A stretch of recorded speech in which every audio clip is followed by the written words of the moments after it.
Good evening sir. Good evening. जी sir. यार अब तो तुम लोग 3-3 क्लास कर रहे हो। Yes sir. कैसे कैसे बर्दाश्त कर लेते हो इतना? सर आदत हो गई है। सर पहले से क्लास कम हो गई। अच्छा पहले हफ्ते में 12 होती थी, अब 9 होती है। यस। अच्छा, तो ये तो अच्छी खबर है। Good evening sir. Good evening. हम सोचे थे तुम्हारे साथ कुछ ज्यादा जुल्म हो गया है, मतलब हम सोचे थे 3-3 क्लास हो गई तो ज्यादा मुसीबत हो गई। तुम बता रहे हो ये तो फायदा हो गया, तुम्हारी क्लासेस कम हो गई। Yes sir. फायदा तो नहीं है। सर 10 से 9 हो गई। 10 से 9 हो गई, अच्छा। और पहले ऑलमोस्ट डेली होती थी क्लास। अब 2 दिन गैप है बीच में। सर एक चीज पूछनी थी। हाँ, तुम आ गए सूर्यांश। हाँ जी सर, आवाज आ रही है? अरे बहुत तेज। सर अगर एचबीओ में जो हाइड्रोबोरेशन ऑक्सीडेशन करते हैं उसमें हम अगर पेरोक्साइड की जगह AgNO3 ले लेते हैं हाँ तो सर फर्क क्या पड़ता है उसपे? यार, AgNO3 तो हमने कभी देखा नहीं यार। सर मॉड्यूल में क्वेश्चन था, पता नहीं, और अजीब से प्रोडक्ट बन रहा था। हमें तो लग रहा है गलती से लिख दिया होगा यार कुछ। AgNO3 परऑक्साइड एचबीओ में क्या करेगा? मतलब आप सोचिए, एचबीओ का तो दो हमने काम करे हैं। एक तो डबल बॉन्ड पर पानी का एडिशन करते थे एंटी मार्कोनी के हिसाब से, हाँ सर। और एक बार डबल बॉन्ड को रिड्यूस कर देते थे। तो अगर आपने एचबीओ में B2S6 THF के साथ H2O2/OH- ले लिया तो ये anti Markovnikov of addition of water हो जाएगा। हाँ सर, एंटी। और अगर आपने B2S6 THF के साथ एसिटिक एसिड ले लिया या HCl ले लिया या H+ ले लिया तो फिर ये रिडक्शन हो जाएगा। डबल बॉन्ड को रिड्यूस कर देंगे आप, और डबल बॉन्ड को रिड्यूस भी कैसे करेंगे? जो लीस्ट हिंडर्ड डबल बॉन्ड होगा वो रिड्यूस हो जाएगा। तो ये तो अब इतना ही सुना था, ये AgNO3 वाला तो हमें लग रहा है, और अगर है भी तो छोड़ दो, ये तो हमारे मतलब का ही नहीं है। ये रिएजेंट ही हमारे मतलब का नहीं, पता नहीं मॉड्यूल में क्यों दे रखा है। और आंसर क्या दे रखा है इसका? सर मैं 1 मिनट देख के बताता हूँ। हाँ, कहीं ऐसा तो नहीं है कि OH आने के बाद अगल बगल कोई Cl भी हो, तो कहीं पिनाकोलोन तो नहीं चल रहा है? सर वो उसमें पता नहीं अजीब से कुछ हो रहा था, मतलब 2 मॉलिक्यूल्स उसके कंबाइन हो रहे थे, मतलब उसी एक मॉलिक्यूल के 2 मॉलिक्यूल कंबाइन होकर कुछ बन रहा था, पता नहीं। तो पिनाकोल तो नहीं बन रहा था? एक बार देखना, 2 OH तो साथ में नहीं आ रहे थे। एक बार देखना, देखो इसको। हाँ सर, मैं देखता हूँ। सर अच्छा, आप सरफेस केमिस्ट्री पढ़ाओगे? यार हम तो सोच रहे हैं ये जो कुछ 2-3 चैप्टर है इनका तुम्हें पहले वो वही दे दे, क्या कहते हैं उसको, रिकॉर्डिंग। सर सरफेस केमिस्ट्री के 4 लेक्चर अपलोड हो गए DPP, और टेस्ट में भी आ रहा है इस संडे को। अच्छा, तो सही है, ये तो अच्छा है ना। इस तरह से और भी टेस्ट ले लेंगे। तुम इसको करते रहो और इनके टेस्ट देते रहो तो ये और पक्के होते जाएंगे। लेकिन तुम्हें जो अपनी तरफ से करना है वो एनसीईआरटी से करना है, बस ये ध्यान रखना। तुम एनसीईआरटी से अगर नहीं कर रहे हो, हमारे वीडियो पीडियो ये सब छोड़ो, सबसे पहले एनसीईआरटी से जरूर करना। मतलब वीडियो देख लिया, बट आपको जो पढ़ना है, आपकी जो टेक्स्ट बुक है वो एनसीईआरटी मत छोड़ना, क्योंकि जो सवाल आना है वो एनसीईआरटी से आना है। मतलब इवन इस बार जो एडवांस का भी सवाल आया था सरफेस केमिस्ट्री पर, वो 4 ऑप्शन थे। केमिज ऑप्शन में ये होता है, इसमें ये होता है, ये एंडोथर्मिक है, एक्सोथर्मिक, लाइन से 4 ऑप्शन थे जो एनसीईआरटी में लिखे हुए। तो कहीं कोई झंझट नहीं। तो सर सिर्फ एनसीईआरटी को जरूर एक बार इन चैप्टर्स की, जो भी तुम्हें हम अगर मान लो 2-3 चैप्टर्स की रिकॉर्डिंग भी दे रहे हैं तो आप उनको जो भी दे रहे हैं वो तो ठीक है, साथ में आप टेक्स्ट बुक अपनी एनसीईआरटी समझकर उससे रिवाइज करिए, उससे पढ़िए, ठीक है ना?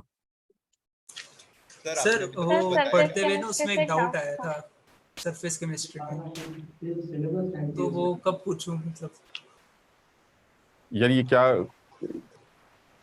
अरे भाई ये इंदिरापुरम वाले कर रहे हैं कुछ काम। Yes sir. कौन सा चैप्टर चल रहा था? इलेक्ट्रोकेमिस्ट्री। अरे शाबाश, इसका मतलब जाग रहे हो तुम लोग। हाँ, लक्ष्य, यार वो लक्ष्य हम कर लेंगे ना कोई एक डाउट क्लास भी लगा लेंगे इस तरह की। ऐसा भी कर सकते हैं, है ना? अभी और करो, सारी चीजों को एक बार पढ़ डालो, वीडियो लेक्चर्स भी देख लो, साथ में एनसीईआरटी से भी पढ़ डालो, तो देखो हो सकता है हो जाए वो। सर वो क्वेश्चन बताऊं? हाँ, क्या था यार, बोलो जरा। सर वो क्वेश्चन था कि अगर हम CH2 डबल बॉन्ड CH2 और एक मिथाइल ग्रुप लगा हुआ है CH2 पे, प्रोपीन हो गया ना? हाँ हाँ हाँ जी सर, प्रोपीन। तो हम अगर इसकी रिएक्शन कराएं B2H6 THF और उसके बाद AgNO3 प्लस NaOH के साथ, तो फिर इसका आंसर गिवन है ब्यूटीन। ब्यूटीन? हाँ जी सर। मतलब ये कार्बन बढ़ गया? हाँ सर, एक कार्बन बढ़ गया। अबे तो कार्बन तो कहीं और डाला ही नहीं हमने। सर मुझे कुछ समझ नहीं आ रहा क्या हो रहा है। छोड़ो ना, क्यों इतना लोड लेते हो बे? बेकार, एकदम फर्जी सवाल। भाई कार्बन जब आपने डाला नहीं तो कार्बन बढ़ कैसे गया? कोई लॉजिक ही नहीं बनता ना। और AgNO3 NaOH कार्बन तो बढ़ा नहीं सकता। और पहला जो स्टेप है वो HBO है। HBO आपको सिर्फ प्रोपेनॉल बना के दे देगा। प्रोपीन पर HBO करोगे तो प्रोपेनॉल बन जाएगा। और हाँ सर। प्रोपेनॉल का NaOH के साथ और AgNO3 के साथ हमें लग रहा है कुछ और होगा यार, ये गड़बड़, ये ठीक नहीं, ये छोड़ दो इसको। ठीक है सर। ठीक। अच्छा एक सेकंड, हम यार आज हम जल्दी से इसको खत्म करना चाह रहे हैं। आज हम काइनेटिक्स स्टार्ट भी करना चाह रहे हैं। ये बताओ सब लोगों ने ये लास्ट क्लास का हमने इलेक्ट्रोलिसिस की जो बात की थी वो हो गई। क्वालिटेटिव एनालिसिस जो इलेक्ट्रोलिसिस की थी वो समझ में आ गई थी कि जनरली कौन रिड्यूस करेगा, कौन ऑक्सीडाइज करेगा, कैथोड पे कौन उछलेगा, एनोड पे। तो एक देखो ऐसा तुम समझ रहे होगे बात को कि सर इतने सारे कैसे याद करेंगे, सारों की जरूरत नहीं है। आप कुछ कुछ चीजें दिमाग में रखिए, तो जैसे जनरली सवाल बनते हैं या दिखते हैं उसका जवाब दिया जा सकता है ना, तो उसमें परेशानी की बात नहीं। अब जरा सा क्वांटिटेटिव डिस्कशन 2 मिनट का कर लेते हैं, और वो बहुत आसान है। तुम सब ज्यादातर मैथ्स के स्टूडेंट हो तो तुम्हें इस बात का आइडिया भी है, और ज्यादा मुश्किल बिल्कुल नहीं है। हम फेराडेस के कुछ इलेक्ट्रोलिसिस के लॉस पढ़ना चाह रहे हैं। तो ये फेराडे साहब ने 2 फर्जी लॉ दिए हैं जिनके बारे में थोड़ा सा डिस्कशन करना है, जिसपे न्यूमेरिकल बनते हैं और अक्सर मेंस लेवल पर ये न्यूमेरिकल दिख भी जाते हैं। तो अगर मैं फेराडेज लॉ की बात करूं तो जो पहला फेराडे का लॉ है, फेराडे साहब का जो पहला लॉ है, ये क्या कहता है? फेराडे साहब का मानना यह है कि जब कभी भी आप किसी भी इलेक्ट्रोलिटिक सेल में करंट पास करते हैं तो आपको पता है ये कैथोड पर और एनोड पर उछल कूद मचती है। कैथोड पर कुछ डिपोजिशन स्टार्ट हो जाता है, जनरली एनोड पर ऑक्सीडेशन से गैस लिबरेट करने लगती है। तो जो कैथोड एनोड पर डिसोल्यूशन या डिपोजिशन चल रहा है, इसका जो भी अमाउंट है, it is directly linked with the charge utilized by the cell. This is first law. यानी कहने का मतलब ये हुआ कि अगर आप फर्स्ट लॉ की बात कर रहे हैं तो फर्स्ट लॉ ये कहता है weight deposited or liberated is directly proportional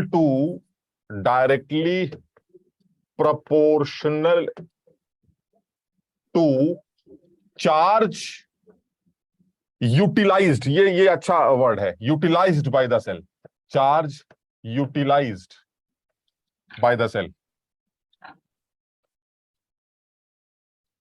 अच्छा, इसमें कुछ किताबों में यूटिलाइज्ड वर्ड नहीं देते हैं, कुछ किताबों में होता है पास्ट, यूटिलाइज की जगह पास्ट। मतलब ये हो गया कि आपने जितना चार्ज पास किया उसके अकॉर्डिंगली डिपोजिशन या लिबरेशन स्टार्ट हो जाएगा। और लेकिन एक्चुअली पास से मतलब नहीं है भाई, पास तो मैंने सेल के अंदर बहुत सारा चार्ज पास कर दिया, लेकिन अगर सेल 100% एफिशिएंट नहीं है तो उसका 100% वो यूज नहीं कर पाएगा। तो जितना वो यूज करेगा उसी के अकॉर्डिंगली कैथोड और एनोड पर डिपोजिशन आपको दिखाई देगा। यानी कहने का मतलब ये हुआ कि जो वेट होगा जो डिपॉजिट या लिबरेट कर रहा है कैथोड या एनोड पर, it is directly proportional to charge utilized by the cell. This IT is the current passed in time t with the efficiency of the cell. यानी अगर मान लीजिए सेल 100% एफिशिएंट है तो जो भी आपने पास किया वही उसने यूटिलाइज कर लिया। लेकिन अगर मान लीजिए वो सेल 100% एफिशिएंट नहीं है तो पास तो आपने 100 किया, उसने यूज 80 किया, तो जो भी वेट डिपॉजिट करेगा वो 100 की वजह से नहीं करेगा, वो 80 की वजह से करेगा। मेरी बात सब लोग समझ रहे हैं क्या हो रहा है? तो इसका मतलब ये हुआ, हम ये अज्यूम कर लेते हैं कि हमारे पास जो भी वेट डिपॉजिट या लिबरेट हो रहा है, it is directly proportional to the charge utilized by the cell. अगर मैं इक्वालिटी का निशान लगाता हूं तो एक कांस्टेंट आ जाएगा Z into I into T, where Z is a constant जिसको इलेक्ट्रोकेमिकल इक्विवेलेंट के नाम से जाना जाता है। This is electrochemical equivalent. अच्छा, अब ये क्या वाला है? ये नया नाम कहां से आ गया? ये Z कांस्टेंट कहां से निकल के आएगा? तो एकदम साफ दिखाई दे रहा है, Z की जो वैल्यू है थ्योरेटिकली जो दिखाई देता है ये W/IT के है। यानी अगर मैं Z की डेफिनेशन बनाना चाहूं तो Z की डेफिनेशन कैसे बना सकता हूं? जब 1 एम्पियर की करंट 1 सेकंड के लिए सॉल्यूशन के अंदर पास की जाएगी तो जितना भी वेट डिपॉजिट करेगा that weight is equal to Z। यानी इलेक्ट्रोकेमिकल इक्विवेलेंट किसी भी सब्सटेंस का कैसे डिफाइन करेंगे? वेट डिपॉजिटेड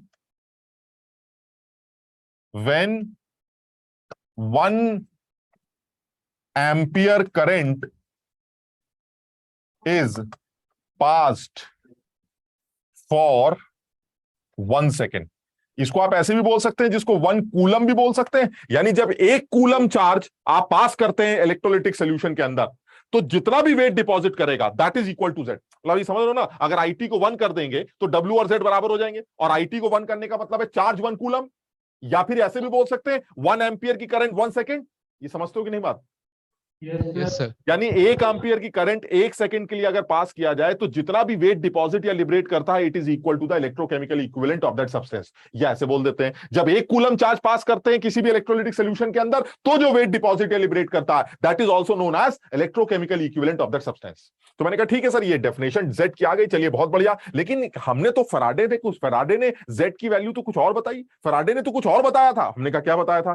फैराडे ने ये कहा है कि जब आप किसी भी इलेक्ट्रोलाइटिक सॉल्यूशन के अंदर 1 मोल करंट पास करें, 1 मोल इलेक्ट्रॉन्स पास करें, तो जितना भी वेट डिपॉजिट करता है, that weight is equivalent weight of the substance. समझो, यानी कहने का मतलब ये हुआ कि अगर आपने किसी भी सॉल्यूशन से 1 मोल करंट पास, 1 मोल इलेक्ट्रॉन्स पास किए, तो जितना भी वेट डिपॉजिट करेगा वो वेट एक्चुअली उस सब्सटेंस का इक्विवेलेंट वेट होगा।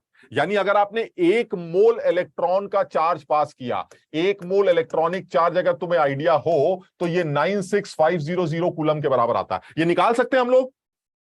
Yes, निकाल sir. सकते हैं। एक इलेक्ट्रॉन का चार्ज मुझे पता है, तो 1 मोल इलेक्ट्रॉन का चार्ज निकालने के लिए अवोगाड्रो नंबर से मल्टीप्लाई कर देंगे तो इसे रफली 96500 कूलम निकल के आता है। तो फैराडे का मानना यह है कि अगर आप 96500 कूलम चार्ज पास करते हैं, तो जो भी वेट डिपॉजिट करता है वो उस सब्सटेंस का इक्विवेलेंट वेट होता है, जिसको आप ई कह सकते हैं। यानी कहने का मतलब क्या हुआ? 1 कूलम चार्ज अगर आप पास करते तो जो वेट डिपॉजिट करता वो ई बाय 96500 होता। और अभी आपने बताया था कि 1 कूलम चार्ज पास करने का जो भी वेट डिपॉजिशन है वो जेड के बराबर होता है। यानी तुम्हारे हिसाब से जेड की इनडायरेक्ट वैल्यू क्या आ गई? ई बाय 96500। Yes, इसका sir. मतलब ये हुआ कि अगर मैं W की वैल्यू ZIT बोल रहा था अकॉर्डिंग टू फर्स्ट लॉ, तो मैं Z की जगह E बाय 96500 भी रख सकता हूं। और ये आ गया आपका पूरा formula. This is weight deposition of any substance which is equal to EIT by 96500। यानी जब कभी भी किसी इलेक्ट्रोलाइटिक सॉल्यूशन के अंदर करंट पास की जाती है, तो जो भी वेट डिपोजिशन या लिबरेशन होता है वो EIT बाय 96500 से कैलकुलेट किया जाता है, जिसमें IT is the charge utilized by the cell. जितना चार्ज उसने यूज किया, क्योंकि जो यूज करेगा उसी के अकॉर्डिंगली डिपोजिशन होगा। अगर आपने चार्ज ज्यादा पास किया, यूज कम हुआ, तो जो भी यूज होगा वो डिसाइड करेगा कि कितना वेट डिपॉजिट या लिबरेट कर रहा है। यानी फर्स्ट लॉ फैराडे का ये कहता है कि जब भी कभी आप किसी भी इलेक्ट्रोलाइटिक सॉल्यूशन से I एम्पियर की करंट T सेकंड के लिए पास करें, तो उस केस में जो वेट डिपोजिशन है वो ZIT से कैलकुलेट किया जाता है, जिसमें Z की वैल्यू, जिसको आप इलेक्ट्रोकेमिकल इक्विवेलेंट कहते हैं, वो E बाय 96500 के बराबर होती है। यानी बड़ा आसान हो गया। हमने पहले Z डिफाइन किया, मतलब अब हम जो कर रहे हैं वो ये कर रहे हैं कि सबसे पहले आपने सीधे सीधे फर्स्ट लॉ का डेफिनेशन लिखा, W is directly proportional to IT। फिर आपने एक प्रोपोर्शनैलिटी कांस्टेंट लगा दिया Z, और Z का नाम रख दिया इलेक्ट्रोकेमिकल इक्विवेलेंट। फिर लोगों ने कहा Z को आप डिफाइन कैसे करेंगे, तो मैंने Z को इसी इक्वेशन से डिफाइन कर लिया। 1 एम्पियर की करंट 1 सेकंड के लिए, यानी 1 कूलम चार्ज अगर आप पास करेंगे तो जो भी वेट डिपॉजिट करेगा दैट इज Z। फिर एकदम से याद आया, फैराडे ने यह भी बोला था कि जब आप एक मोल इलेक्ट्रॉन्स का चार्ज पास करते हैं, दैट इज 96500 कूलम चार्ज पास करते हैं, तो जो भी वेट डिपोजिशन होता है वो उस सब्सटेंस के इक्विवेलेंट वेट के बराबर होता है। तो अगर आप 1 कूलम का चार्ज पास करेंगे तो जो वेट डिपोजिशन होगा वो कितना होगा? E by 96500। और इसी को आपने अभी क्या बोला था? Z। तो अल्टीमेटली Z की वैल्यू E बाय 96500 आ जाएगी, और फिर आप W is equal to ZIT को EIT बाय 96500 से रिप्लेस कर सकते हैं। और इस पर दुनिया भर के न्यूमेरिकल बनाए जा सकते हैं, दुनिया भर के न्यूमेरिकल। आप समझ रहे? I दे देंगे, T निकालो, T दे देंगे, E निकालो, E दे देंगे, ये निकालो, वो निकालो, सब दुनिया भर की बकवास की जा सकती है। एक आध सवाल हम अभी कर ले। बताओ यहां तक समझ में आई? सर इक्विवेलेंट वेट वो वाला है, मोल वाला है। वही मोल वाला equivalent weight, molecular weight upon n factor, या atomic weight upon n factor. Sir आपने कहा था जब हम 12th में आ जाएंगे आप समझाओगे कि इक्विवेलेंट होता क्या है। यही है, ये इसलिए नहीं बताया। अब आज समझ में आ रहा है इक्विवेलेंट का मतलब क्या होता है, या इक्विवेलेंट वेट का मतलब क्या होता है। अब देखो, वहां पर ये सब कुछ समझ में नहीं आता जब करंट पास होती है। अब आप देखिए डेफिनेशन क्या निकल के आ रही। एक इलेक्ट्रोलाइटिक सॉल्यूशन लिया Ag+ का, और उस Ag+ में आपने 1 मोल इलेक्ट्रॉन मार दिया अंदर, तो जितना भी Ag कैथोड पर जमा वो उस Ag का इक्विवेलेंट वेट होता।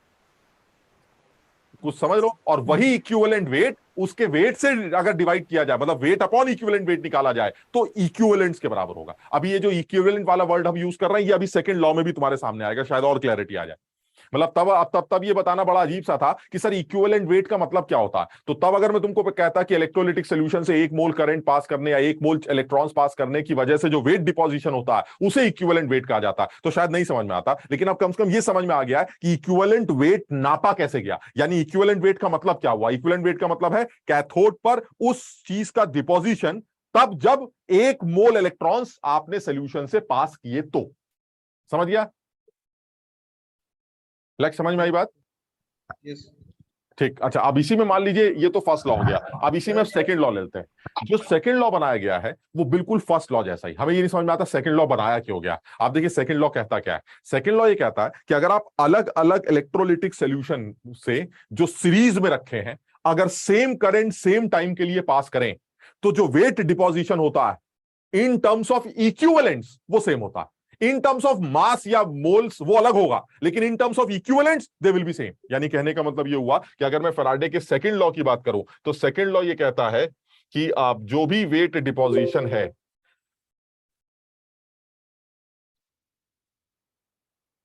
सेकंड लॉ ये कहता है कि अगर सेम करंट सेम टाइम के लिए, यानी एक बर्तन ये ले लेते हैं, एक बर्तन ये ले लेते हैं, एक बर्तन ये ले लेते हैं, ऐसे समझने के लिए बोल रहे हैं। ये आपका इलेक्ट्रोड हो गया, एक ही इलेक्ट्रोड ले लेते हैं, एक ही इलेक्ट्रोड ले लेते हैं। ये सेल है, मतलब हम सारे इलेक्ट्रोड नहीं बना रहे, एक ही इलेक्ट्रोड को दिखा रहे हैं। अब इनसे हम सेम करंट सेम टाइम के लिए पास कर रहे हैं, तो इसका मतलब ये हुआ ये सीरीज में होंगे सारे।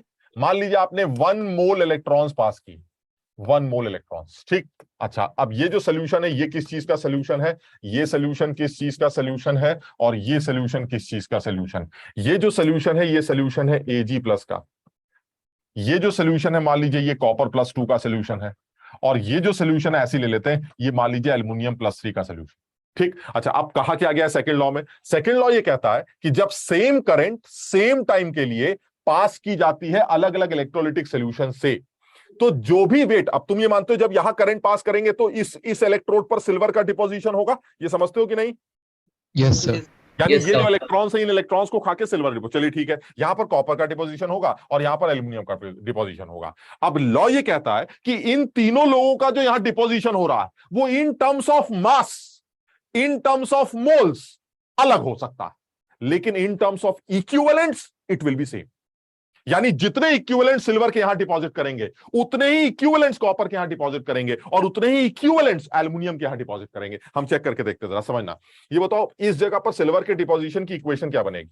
Ag+ इलेक्ट्रॉन्स गिव्स Ag, ये सिल्वर के डिपोजिशन की इक्वेशन है। चलिए कॉपर के डिपोजिशन की इक्वेशन लिखते हैं। कॉपर +2 इलेक्ट्रॉन्स गिव्स कॉपर, ये कॉपर जम गया। और एल्युमिनियम के डिपोजिशन की इक्वेशन क्या बनेगी? Aluminium +3 electrons gives aluminium. यहां तक ठीक है?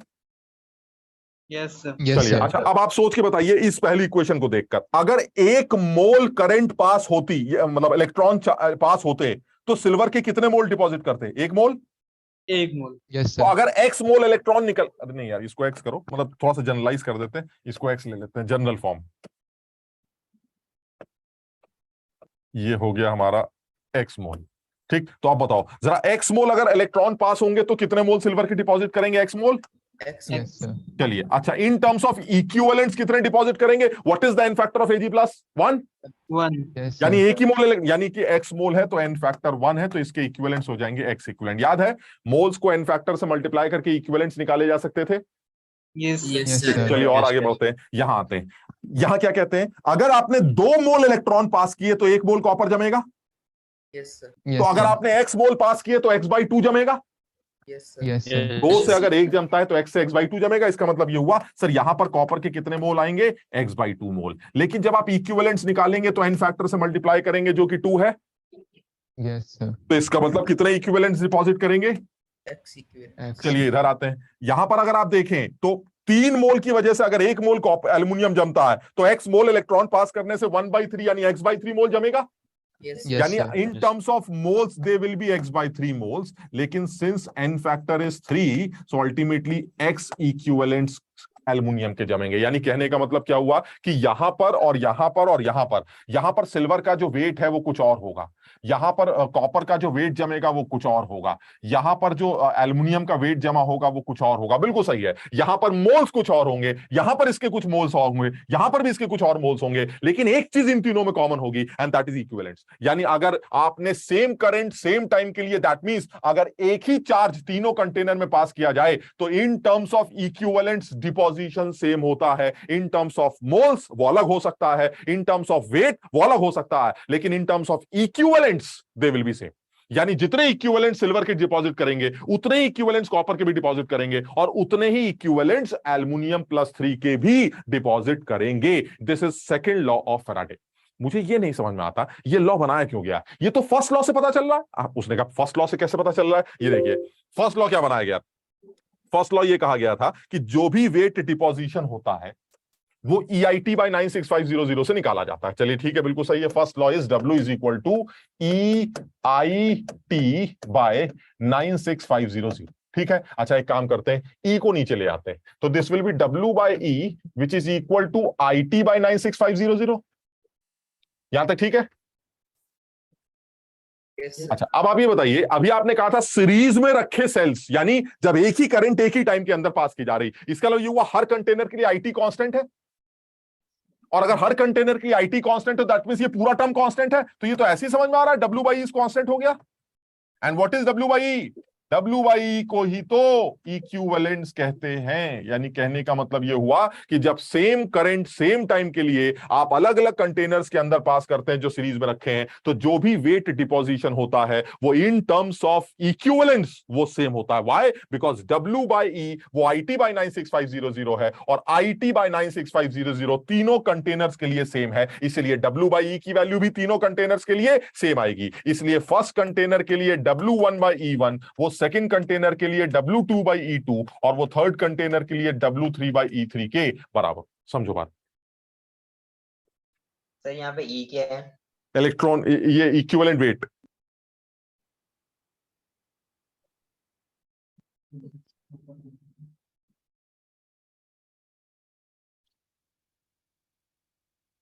इसको नोट करो। सर 1 फैराडे इलेक्ट्रिसिटी का मतलब 96500 कूलम चार्ज ना। हाँ, 1 फैराडे मतलब 96500 कूलम। और आधा मतलब 0.5 का मतलब आधा चार्ज। हाँ ओके सर। सर इस लॉ की स्टेटमेंट क्या थी?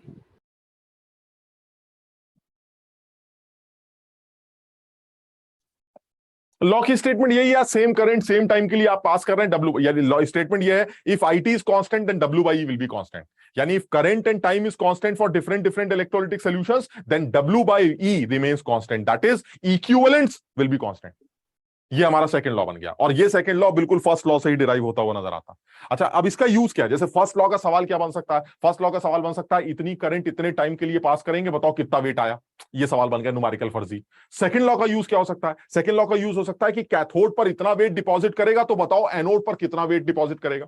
कैसे मतलब हुआ भाई? कैथोड और एनोड अगर एक ही कंटेनर के हैं तो दोनों के लिए IT की वैल्यू तो सेम ही होगी। तो इसका मतलब जितने इक्विवेलेंट्स कैथोड पे डिपॉजिट करते हैं उतने इक्विवेलेंट्स एनोड पे भी लिबरेट करेंगे। बात समझे कि नहीं? अगर मान लो मैं तुमसे कहूं कि कॉपर सल्फेट के इलेक्ट्रोलिसिस करेंगे, ठीक, कॉपर सल्फेट के इलेक्ट्रोलिसिस, बताओ कॉपर सल्फेट के इलेक्ट्रोलिसिस में कैथोड पे क्या आएगा? एक्वस की बात कर रहा है। कैथोड पे कौन आएगा? सोच रहे हैं, बताइए।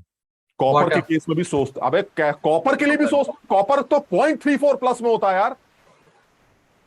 कॉपर का रिडक्शन पोटेंशियल बहुत ज्यादा होता है, नीचे होता है कॉपर, इसलिए कॉपर ही रिड्यूस करेगा। बताइए, ये भी नहीं पढ़ा इन्होंने। कॉपर सल्फेट अगर एक्वस है तो कैथोड पर तो कॉपर ही आता है, एनोड पर पानी चला जाता है और O2 गैस लिबरेट होती है। कुछ याद आ रहा है?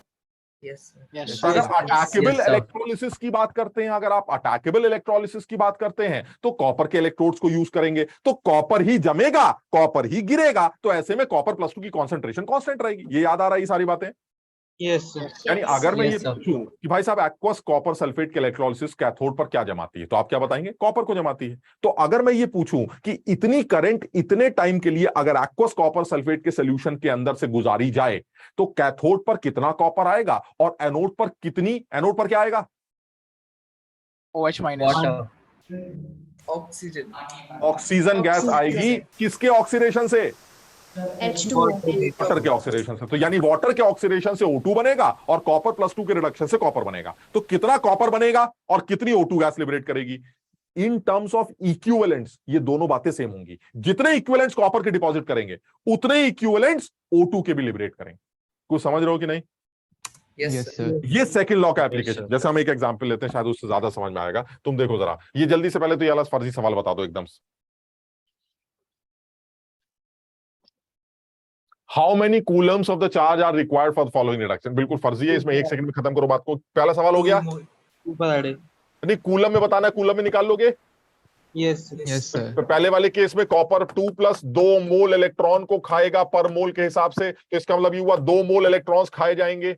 2 मोल इलेक्ट्रॉन्स का मतलब है 2 फेराडे चार्ज, और 2 फेराडे चार्ज का मतलब है, अगर रफली देखें तो इट विल बी 2 × 96500 कूलम। चलिए फर्जी सवाल हो गया, पहला पार्ट खत्म। सेकंड पार्ट में क्या हो रहा है? सेकंड पार्ट में मैग्नीज जो है वो आपका +7 की ऑक्सीडेशन स्टेट से मैग्नीज +3 की ऑक्सीडेशन स्टेट में जा रहा है। इसका मतलब ये 5 मोल इलेक्ट्रॉन खाएगा। तो कितने चार्ज की रिक्वायरमेंट होगी? 5 मोल इलेक्ट्रॉन्स की रिक्वायरमेंट होगी। 5 मोल का मतलब 5 फेराडे चार्ज, और 5 फेराडे चार्ज का मतलब 5 × 96500 coulomb charge. Clear? Yes sir. Sir Yes, sir. चलिए ठीक है। अच्छा, अब वो क्या कह रहे हैं, चलिए अब और सेकंड पार्ट पे आते हैं। ये इंपॉर्टेंट, ये अच्छा सवाल लग रहा है जो जेई लेवल पर बिल्कुल डिस्कस किया जा सकता है। ये इंपॉर्टेंट। चलिए एक बार सब लोग एक बार अपने हिसाब से देखें जरा सवाल में। इसमें तो कोई स्पेलिंग मिस्टेक के चक्कर में नहीं पड़ेंगे। How many grams of copper will get deposited? Obvious है, कॉपर अगर डिपॉजिट कर रहा है तो वो कैथोड पर डिपॉजिट कर रहा होगा। कब? जब 2 एम्पियर की करंट आप पास करेंगे 30 मिनट के लिए, और एक्वस कॉपर सल्फेट के अंदर पास करेंगे। चलिए तो बड़ा अच्छा सवाल हो गया। एक्वस कॉपर सल्फेट के अंदर जब आप ये काम करेंगे तो हम सब जानते हैं इनर्ट इलेक्ट्रोड्स को यूज करके अगर आप एक्वस कॉपर सल्फेट की इलेक्ट्रोलिसिस कर रहे हैं तो आंसर कैसे निकाला जाएगा? सर देखिए ऐसा है, कैथोड पर तो क्लियर है कॉपर का डिपोजिशन होगा, हम पढ़ चुके हैं। यानी इसमें कोई दिमाग ना लगाने की जरूरत है कि कैथोड पर कॉपर डिपॉजिट करेगा। चलिए एनोड की बात करते हैं। एनोड पर पक्का है कि ऑक्सीजन गैस लिबरेट करेगी। बताओ यहां तक ठीक है? तो अब बस अब आपको ये डिसाइड करना है कि भाई कितना कॉपर आ रहा है, कितनी एनोड पर एनोड पर। अच्छा, ये कैसे पता चल रहा है कि अटैकेबल इलेक्ट्रोलिसिस नहीं है? ये उसने तो कहीं नहीं लिखा कि इनर्ट इलेक्ट्रोड्स को यूज कर रहा है। O2, सर O2 की बात आपने कर दी, बात खत्म करिए ना। अगर आप अटैकेबल इलेक्ट्रोलिसिस की बात करते तो दोनों इलेक्ट्रोड्स कॉपर के होते, और ऐसे में एनोड पर भी कॉपर ही लिबरेट करता। कॉपर +2 बन रहा होता एनोड से, और वही कॉपर +2 कैथोड पर डिपॉजिट कर रहा होता। समझे बात? लेकिन वो तो सर O2 की बात कर रहा है, तो हम ज्यादा दिमाग नहीं लगाएंगे। सर एनोड पर O2 जा रही है, इसका मतलब इनर्ट इलेक्ट्रोड्स लिए गए हैं, इलेक्ट्रोड्स का इन्वॉल्वमेंट नहीं है। जो भी इन्वॉल्वमेंट है वो इलेक्ट्रोलिटिक सोल्यूशन का है। तो चलिए ठीक है, अब कैथोड पर कॉपर आएगा, एनोड पर O2 आएगी। कितनी कॉपर आएगा ये निकाल लेते हैं। तो सर इक्वेशन ये कहती है कि कॉपर +2 का डिपोजिशन इस इक्वेशन के अकॉर्डिंगली होना चाहिए। ठीक, चलिए अभी हमने फर्स्ट लॉ में क्या पढ़ा था? फर्स्ट लॉ में पढ़ा था W = EIT by 96500, यानी इतना वेट डिपॉजिट करेगा। अब बताइए कॉपर का इक्विवेलेंट वेट कितना होगा? सर हम पढ़ चुके हैं, इक्विवेलेंट वेट जो होता है वो कॉपर के लिए atomic weight upon n factor से निकाला जाएगा। क्लियर? Yes sir. और कॉपर के अंदर क्योंकि 2 इलेक्ट्रॉन्स का ट्रांसफर है तो इक्विवेलेंट वेट 63.5/2 होगा, या 64, जो भी सवाल में दिया जाएगा। जैसे कॉपर का अगर 64 दे रखा है तो 64/2 कर, एग्जैक्टली 63.5 होता है। हमें कौन सा कैलकुलेट करना है? तो ये 63.5 / 2 इंटू आई। कितनी करंट पास की है आपने? 2 एम्पियर की। कितने सेकंड के लिए पास की है? 30 मिनट के लिए पास की है। तो 30 × सेकंड डिवाइडेड बाय 96500। क्लियर है? Yes sir. कोई जल्दी से कैलकुलेट करके बताएगा कितना आएगा ये? कितना वेट कॉपर का डिपॉजिट कर रहा है, ये क्या है?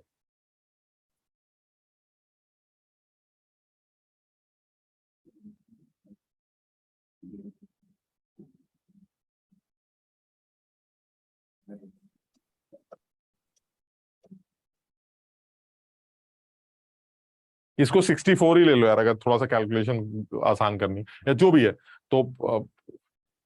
क्या है, क्या किसी ने कुछ रफ? ये भी कैंसिल हो जाएगा। सर 1.152 के अप्रॉक्स आएगा, उससे कम ही आएगा। 1.152 1.8 1 1.2 अप्रोक्स। Yes sir. हाँ सर, सर इतना ही है। चलो 1.2 ग्राम ले लेते, सपोज ये 1.2 ग्राम है। आप बताइए O2 के बारे में अब आपका क्या ख्याल, कितनी O2 लिबरेट करेगी? कोई बताएगा O2 के लिबरेशन की इक्वेशन क्या होती है, जो मैंने बताया था, याद जरूर करना। ऑक्सीडेशन ऑफ वाटर क्या इक्वेशन है, जरा बताओ। 2H2O 2H2O forms O2 plus 4H plus 4 electrons. 2H2O gives O2 plus 4H plus 4 electron. इसका मतलब ये हुआ कि अगर मुझे O2 के लिबरेशन की बात करनी है तो कितना O2 लिबरेट करेगी, ये कैसे निकाला जाए? तो क्या ये कहना ठीक है कि जितने इक्विवेलेंट्स कॉपर के डिपॉजिट करेंगे उतने ही इक्विवेलेंट्स O2 के लिबरेट भी करेंगे? Yes, Yes. Yes, sir. And this is second law. तो इसका मतलब ये हुआ, आपको कॉपर के अगर इक्विवेलेंट्स पता हो तो आप आसानी से ये निकाल सकते हैं कि कितने ऑक्सीजन के इक्विवेलेंट्स डिपॉजिट लिबरेट करने वाले हैं एनोड पर। और कॉपर के इक्विवेलेंट्स तो हमें पता ही है, कॉपर के इक्विवेलेंट्स कितने होंगे, W/E, दैट इज IT/96500। तो यानी IT/96500 ये आपके कॉपर के इक्विवेलेंट्स होंगे, और इतने ही इक्विवेलेंट्स ऑक्सीजन के भी डिपॉजिट होंगे। लेकिन मुझे ऑक्सीजन के इक्विवेलेंट्स नहीं निकालने हैं, मुझे ऑक्सीजन का वॉल्यूम निकालना है कि कितना वेट या कितना वॉल्यूम आपका O2 का आया। उसके लिए क्या करेंगे, उन इक्विवेलेंट्स को मोल्स में कन्वर्ट कर देंगे और मोल से उसका वेट कैलकुलेट करेंगे। कोई कर सकता है इसको पूरा? सोचो।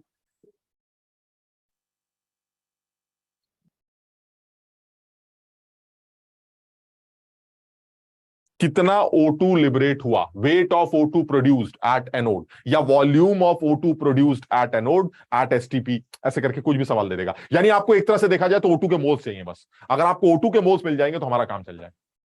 तो हमें ऐसा लगता है जैसे क्या इसको करने में कोई बुराई है? ऐसे कर ले अगर हम, WO2 upon equivalent weight of O2 is equal to W copper upon equivalent weight of copper. बताओ, ये सेकंड लॉ नहीं लगता यार? तो अगर ये सेकंड लॉ है तो इसी को खेल लेते हैं। WO2 आपको निकालना है, चलिए छोड़िए, क्या इक्विवेलेंट वेट ऑफ O2 दिखाई देता है? कोई सोच के बताइए इक्विवेलेंट वेट ऑफ O2 कितना आएगा? इक्विवेलेंट वेट, और इक्विवेलेंट वेट क्या होता है? Molecular weight upon n factor. तो O2 का एन फैक्टर कितना, ये बताओ। तो एन फैक्टर 8 आएगा सर। 4 है, और इक्विवेलेंट वेट इसका 8।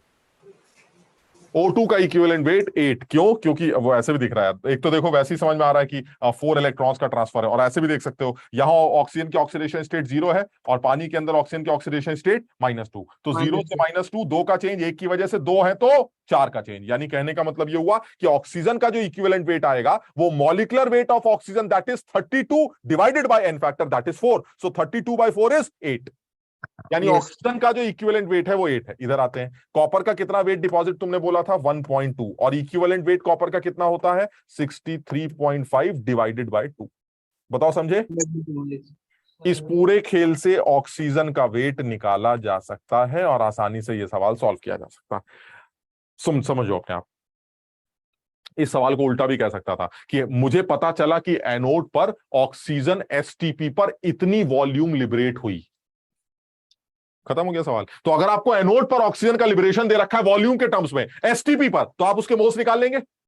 Yes, sir. Yes, मोल sir. से वेट आ जाएगा, Yes, sir. फिर Yes, यही sir. इक्वेशन लगा देना तो कॉपर का वेट आ जाएगा। सिर्फ समझना यह था कि जब आप एक इलेक्ट्रोलाइटिक सॉल्यूशन के अंदर करंट पास करते हैं तो इन टर्म्स ऑफ इक्विवेलेंट्स कैथोड पर जो भी डिपॉजिट करेगा, इन टर्म्स ऑफ इक्विवेलेंट्स एनोड पर उतने ही लिबरेट करेंगे। कंफर्म? बस, दिस इज सेकंड लॉ। तो आप इस इक्वेशन को यूज करके इधर की इंफॉर्मेशन को उधर ट्रांसफर कर सकते हैं, उधर की इंफॉर्मेशन को इधर ट्रांसफर कर सकते हैं। आपको कुछ ड्रामा करने की जरूरत नहीं। आप मुझे एनोड की इंफॉर्मेशन दीजिए, मैं आपको कैथोड के बारे में बता दूंगा। आप मुझे कैथोड की इंफॉर्मेशन दीजिए, मैं आपको एनोड के बारे में बता दूंगा, क्योंकि in terms of equivalents they both are same. इसको आराम से समझो जरा।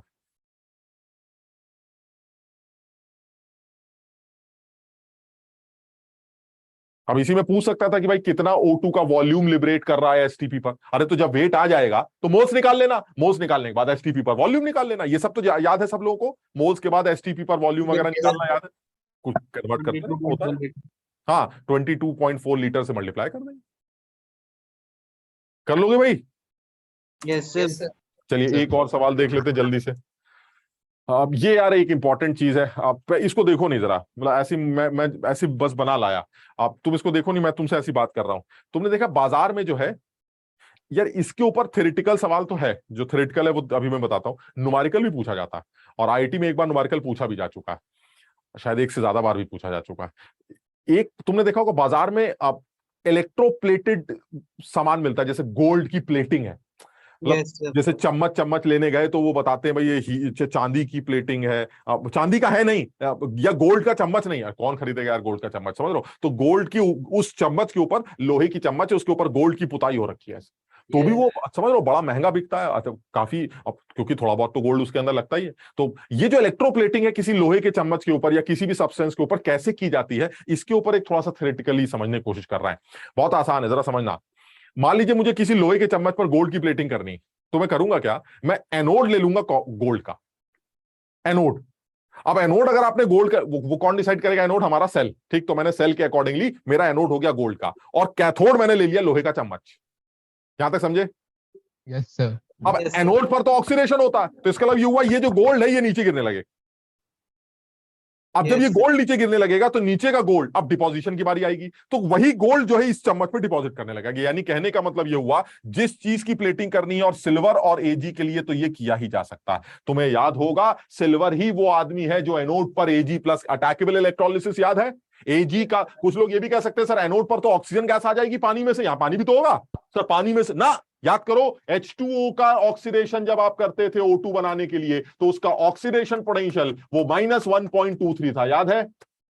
लेकिन अगर सिल्वर के ऑक्सीडेशन की कहानी खेलेंगे तो सिल्वर का ऑक्सीडेशन पोटेंशियल वो माइनस में चला जाएगा, क्योंकि रिडक्शन पोटेंशियल +0.8 होता है, तो ये माइनस में चला जाएगा ऑक्सीडेशन, दैट विल बी -0.8। लेकिन फिर भी ये पानी से तो ज्यादा ही हो। यानी कहने का मतलब ये हुआ कि सिल्वर और गोल्ड वो आदमी हो गए जिनको नीचे गिरने में कोई शर्म नहीं आती, और अगर ये नीचे गिर गए तो इनको ऊपर जमने में भी कोई शर्म नहीं आती। क्यों? क्योंकि सर इनका ये वो बीच के लोग हैं, बीच का नहीं, मतलब ये वो कैटेगरी है जो पानी को हरा देती है इस टर्म्स में भी और पानी को हरा देती है उस टर्म्स में भी। बताओ समझे कि नहीं बात को? यानी पानी को ना रिडक्शन में आने देती है ना पानी को ऑक्सीडेशन में आने देती है, ये वो लोग। हर आदमी ऐसे नहीं होते, समझ रहे हो? तो ये खास लोग, और बड़ी ऊपर वाले का बड़ा रहम है कि ये लोग एजी और एयू टाइप के लोग हैं, जिससे हम अपने लोहे के चम्मच को गोल्ड प्लेटेड या सिल्वर प्लेटेड बना सकते हैं। ये वो खास लोग। इसका मतलब ये हुआ सर इसमें सिल्वर या गोल्ड लेंगे तो वो नीचे गिरने लगेगा और वही ऊपर जमने लगेगा। तो ये जो लोहा बेचारा बिल्कुल बेकार सा लोहा चम्मच जो है आपका, ये जिसको आपने कैथोड बना रखा है, इस चम्मच पर ये खटाखट जो है सिल्वर ऐसे डिपॉजिट करता चला जाए, और यही आपका जो चम्मच है, जो लोहे का चम्मच था, ये सिल्वर का प्लेटेड चम्मच बन जाएगा। तो ये जो इलेक्ट्रोप्लेटिंग है, ये इलेक्ट्रोप्लेटिंग इस कॉन्सेप्ट के ऊपर बेस्ड है। तो कभी कोई पूछे कि भाई ये क्या चक्कर होता है कि आपने सिल्वर का एनोड ले लिया, चलिए ले लिया, गोल्ड का एनोड ले लिया, लेकिन भाई एनोड लेने से ये कैसे इंश्योर कर सकते हैं कि एनोड गलने लगेगा? ये कैसे इंश्योर कर सकते हैं कि एनोड नीचे गलकर Ag+ या Au+3 में कन्वर्ट होगा? तो आप क्या जवाब देंगे कि भाई ऐसा तो हम मानते हैं आपकी बात को कि हर एनोड को आप गला नहीं सकते, लेकिन ये वो एनोड्स हैं जिनका ऑक्सीडेशन पोटेंशियल वाटर के ऑक्सीडेशन पोटेंशियल को डोमिनेट करता, इसलिए वाटर का ऑक्सीडेशन ना होकर ये एनोड ही ऑक्सीडाइज करके Ag+ के फॉर्म में या Au+ के फॉर्म में नीचे गिरते रहते हैं।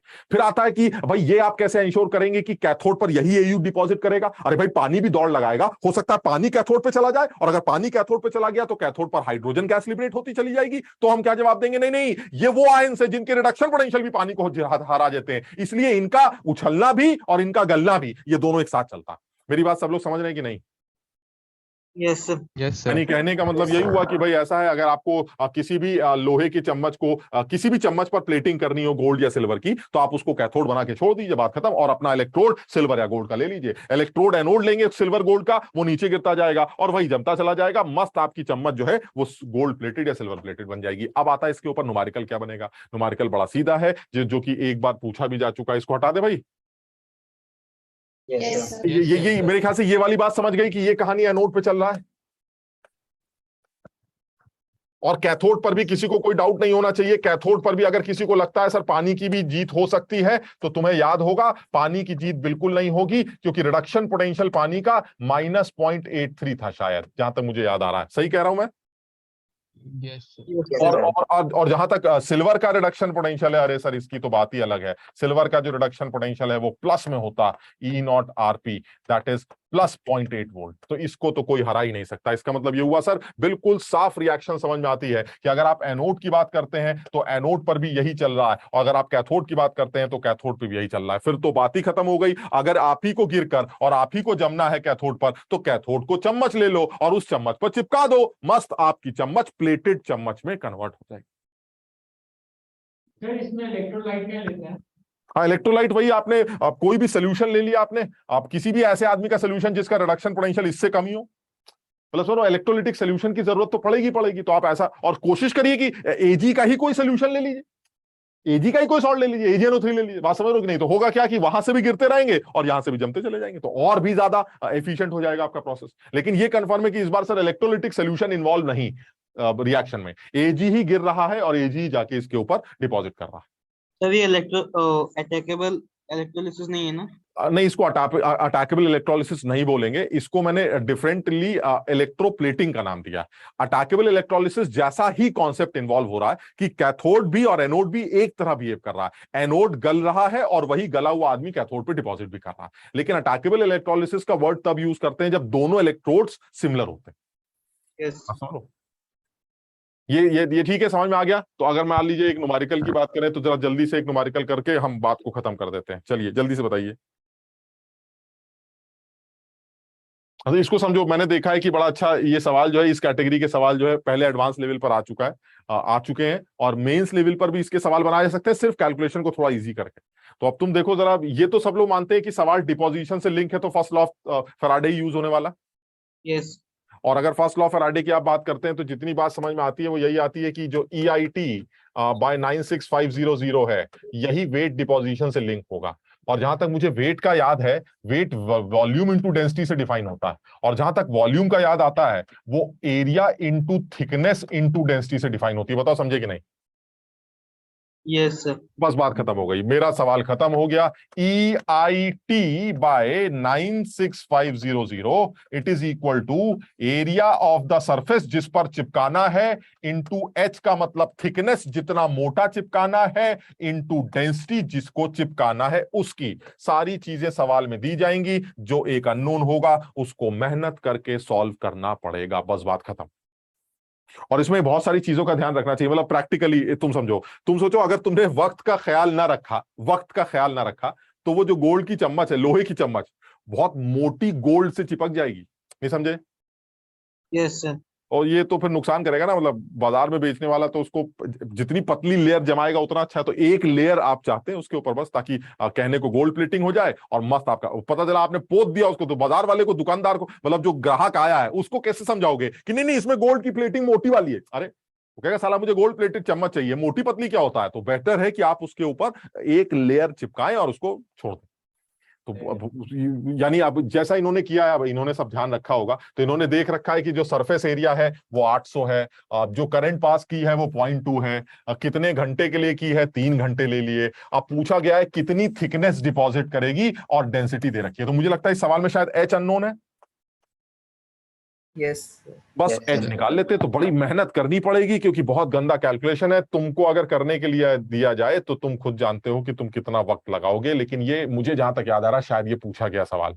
तो अगर आप E की वैल्यू निकालते हैं तो गोल्ड के लिए, सिल्वर के लिए अगर मैं बताऊं तो सिल्वर का जो एटॉमिक वेट होता है वो 108 होता है, इसलिए ये एटॉमिक वेट है, और इसलिए मुझे लगता है जो उसका इक्विवेलेंट वेट होगा वो भी 108 होगा, क्योंकि सिल्वर का जो n फैक्टर है डिपोजिशन का, तुम समझ ही रहे हो, वो 1 होगा। बताओ ठीक है? Yes sir.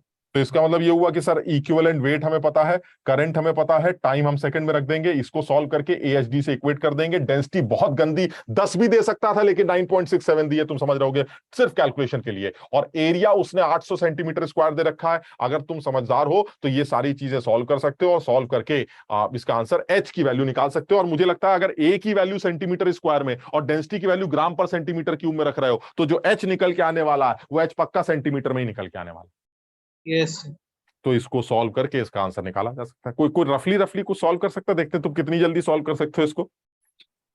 भाई ये तो पूछा गया सवाल है, मतलब आप सोचिए कि हमसे जब पूछा गया तो हमें टाइम, मतलब ये भी नहीं कह सकते कि नहीं सर इतनी गंदी कैलकुलेशन नहीं आनी चाहिए, आती है सर 27 × 10⁻⁻6। नहीं, सही बताना था सर मैंने काफी ज्यादा रफ कर दिया थोड़ा। बहुत ज्यादा लग रहा है। सर 10 ले लिया और फैराडे को 96500 को 1000 कर दिया। 96500 को क्या कर दिया? 1,00,000? Yes sir. नहीं, इतना गंदा मत करो। माना कि तुम बेईमान हो, लेकिन इतना बेईमानी मत करो भाई।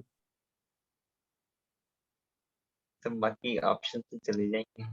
हाँ, ऑप्शन से तो आइडिया लग ही जाएगा, लेकिन फिर भी मतलब मैंने देखा है कि जब मैं सवाल ये वाला कराता हूँ बच्चों को, तो बच्चे जल्दी आंसर दे देते हैं। इसका मतलब कैलकुलेशन बहुत तगड़ी नहीं है, आंसर अंदाजे से ठीक ठाक आ जाता है बच्चों का।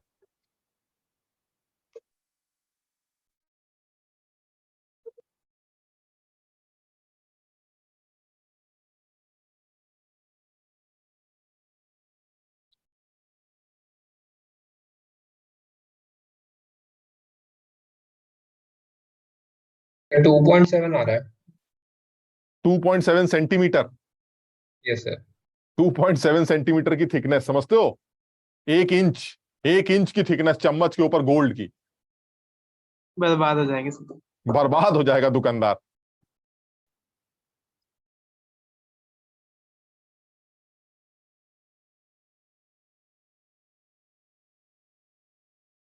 तो वैसे टाइम भी तो ज्यादा है ना, तो हो भी सकता है।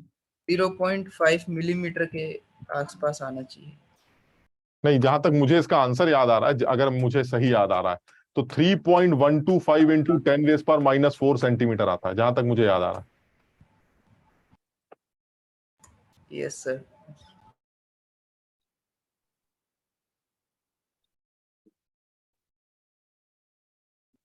सर टाइम सेकंड में लेना है। हाँ, टाइम सेकंड्स में लेना है।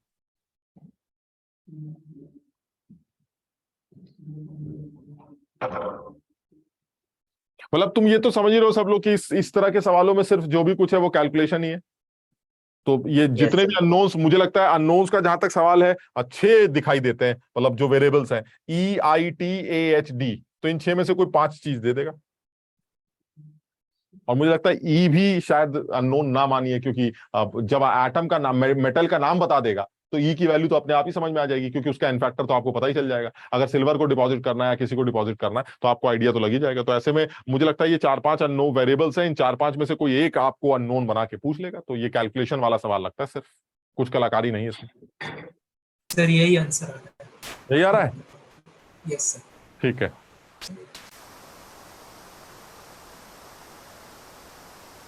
कर लेना भाई इसको, फिर हम आगे बढ़ते हैं फटाफट। मैं चाह रहा था आज ये काइनेटिक्स कम से कम स्टार्ट तो करनी यार। तो अभी कोलोसो भी तो रह रहा है ना। वो, हाँ, वो मैंने बोला था तुमको, कॉलरॉस लॉ है। ये जो कंडक्टेंस वाला पोर्शन है, एक बार एनसीईआरटी से एक बार खुद से पढ़ के देखो, ठीक? और प्लस कुछ डीपीपी के सवाल लगा के देखो। जो दिक्कत अगर आती है तो उसको फिर हम क्लास में डिस्कस कर लेंगे, अगर तुम्हें प्रॉब्लम लगती। और नहीं तो ये इजी है, कॉलरॉस लॉ भी करोगे, बड़ा इंपॉर्टेंट है। मतलब मैं अभी कुछ बोल नहीं रहा उसके बारे में, बट एक बार समझ के देखो, पढ़ के देखो एनसीईआरटी से, उसमें सिर्फ फॉर्मूले बेस्ड ही सवाल है। कंडक्टेंस का है क्या चीज? सर क्वेश्चन थोड़े से करा देना बस। हाँ, मैं ऐसे, मतलब तुम एक बार पढ़ लो, जैसे 2-3 क्लास का टाइम ले लो आराम से, थोड़ा थोड़ा करके। एक बार एनसीईआरटी से 3-4 पेजेस दे रखे हैं, तो एक बार उसको पढ़ के देखो, फॉर्मूले वगैरह याद करो, फिर कुछ क्वेश्चंस कर लेंगे उसको। सर अलग अलग इलेक्ट्रोलाइट्स के मोलर कंडक्टिविटी के ग्राफ्स कैसे जज करने हैं सर? अभी नहीं जज कर रहे हैं, तुम पहले मोलर कंडक्टिविटी किसे कहते हैं और इनफाइनाइट डाइल्यूशन पे कंडक्टिविटी क्या होती है, कप्पा टप्पा जो भी कुछ है, एक बार उसको एनसीईआरटी से पढ़ लो, फिर हम डिफरेंट कंसंट्रेशन वाली बात है ना, पहले वो कर लो, फिर आगे बात करते हैं। तो ये वाला पोर्शन जो है, ये सब लोग कर लेंगे अपने आप, शुरू कर सकते हैं खुद से। Yes sir. तो मैं फिर कोशिश करता हूं ताकि ये काम भी जल्दी किया जा सके। आप काइनेटिक्स स्टार्ट करते हैं, तो तुम जो है नेक्स्ट हेडिंग डालो केमिकल काइनेटिक्स। सर गैल्वेनाइजेशन भी यही सेम चीज होती है ना? और गैल्वेनाइजेशन भी यही है जो अभी तुमने किया। ये यार काइनेटिक्स को हम यहीं पे लिख लेते हैं, 1 सेकेंड, ठीक है। तुम जब छोटे थे, जब मासूम रहे होगे मुझे लगता है शायद, तो जब पहली बार 11th की क्लास करने आए होगे, कहीं पर भी, यहां पर आए या कहीं पर भी गए होगे, या स्कूल की बात करें, तो तुमने एक रिएक्शन पढ़ी थी। मतलब जो बच्चे हमारे साथ थे उनको तो ये बात आइडिया आएगा ही जब मैं बोलूंगा। एक रिएक्शन थी जिसको ऐसे करके लिखा जाता था जब हम मोल कॉन्सेप्ट पढ़ते थे, और तब तुम्हें ये बताया था मैंने कि इस रिएक्शन को पढ़ने का तरीका क्या है। तो तुमने कहा सर ये तो बड़ा आसान है, अगर आपने ये रिएक्शन लिख दी तो इस रिएक्शन को पढ़ने का तरीका बड़ा सिंपल है। 2 मोल्स ए के 3 मोल्स बी के साथ जुड़कर सी के 4 मोल बनाएंगे।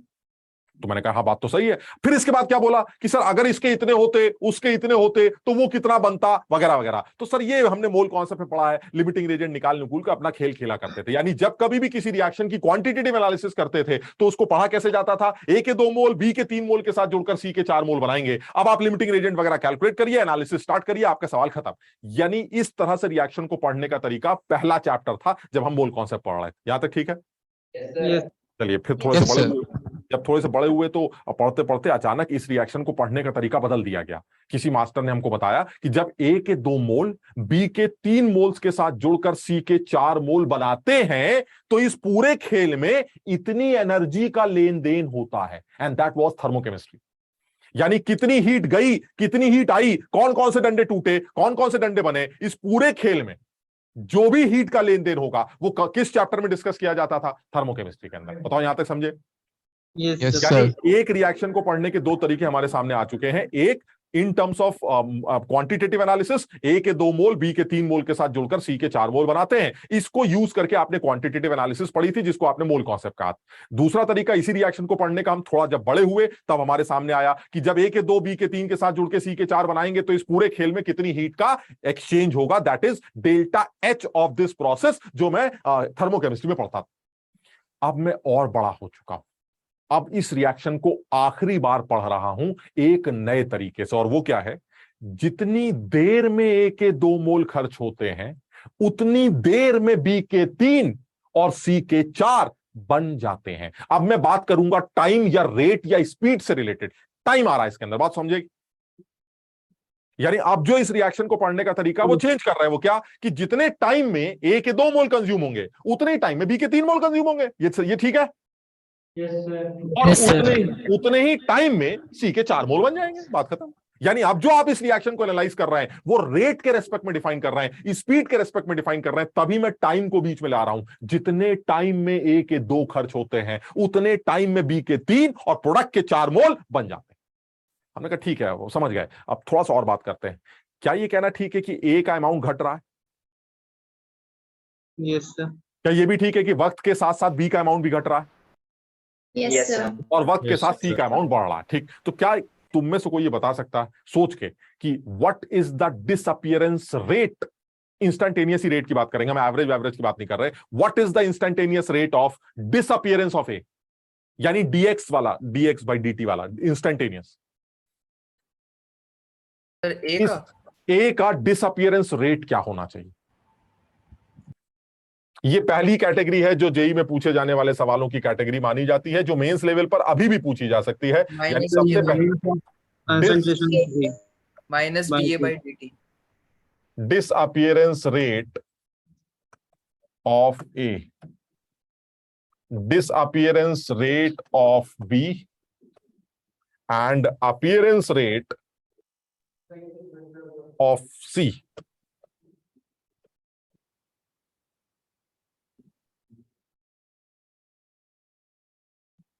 बताओ ए का डिसअपियरेंस रेट क्या लगता है? Minus D A by D T. Minus D A by D T खर्च हो रहा है वो। खर्च हो रहा है। सर -2 DA by DT नहीं होना चाहिए?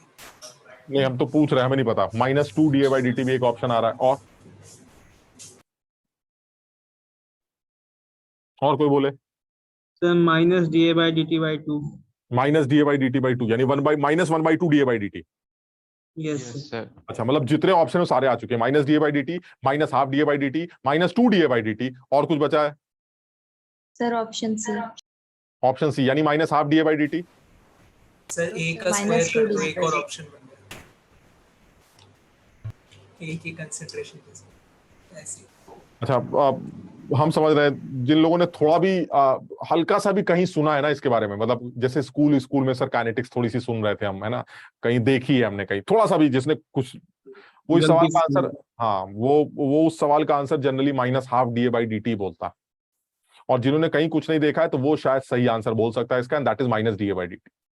यानी एक खर्च हो रहा है, मुझे इससे क्या मतलब कि तुम्हारे आगे 2 लिखा है कि 3 लिखा है कि 5 लिखा है, तुम खर्च हो रहे हो, हाँ, तो तुम थे कितने? इतने। हो कितने गए? इतने। कितने समय में? इतने समय में। तो the disappearance rate will be -dx by dt। खत्म। यानी मैं बताता हूं कहने का मतलब क्या हुआ। ए का जो डिसअपियरेंस रेट है वो होगा, अब तुम खुद अकल लगाओ ना यार, मैं आज इतना हूं, 10 सेकंड में इतना हो जाता हूं। मेरे खर्च होने का रेट क्या है? अरे इससे क्या मतलब क्या 2 लगाए कि 3 लगाए? अरे भाई मैं इतना था, इतना हो गया इतने समय के अंतराल में, तो मेरा खर्च होने का रेट क्या है? This difference divided by time difference. Yes sir. और वो तो बड़ा क्लियर है सर, कंसंट्रेशन में जो भी डिफरेंस आ रहा है that is DA divided by DT. बस सर फर्क इतना है कि डीए निगेटिव होगा सर, क्योंकि मैं खर्च हो रहा हूं तो मेरी फाइनल कंसंट्रेशन कम हो रही है, तो डीएक्स की वैल्यू निगेटिव आएगी। रेट कभी निगेटिव हो नहीं सकता, चाहे वो घटने का रेट हो चाहे वो बढ़ने का रेट हो, तो मुझे उसको पॉजिटिव करने के लिए बाहर माइनस लगाना पड़ता है। बताओ समझे बात?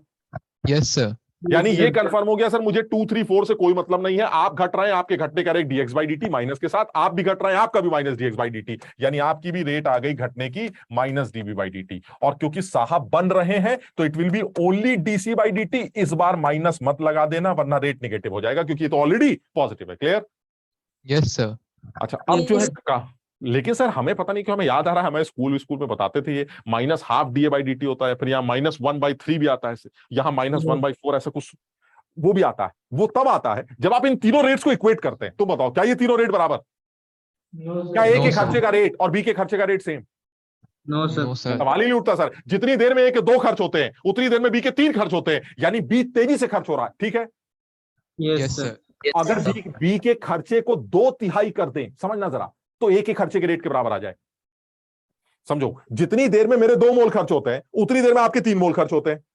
तो इसका मतलब आप मुझसे 2/3 मतलब कैसे बोले, 1.5 गुना तेजी से खर्च हो रहे हैं, 1.5 टाइम्स तेजी से खर्च हो रहे हैं। मानते हो? Yes sir. तो या तो मैं अपने आप को 1.5 से मल्टीप्लाई कर लूं या आपको 2/3 से मल्टीप्लाई कर लूं, तो दोनों रेट बराबर आ जाएंगे।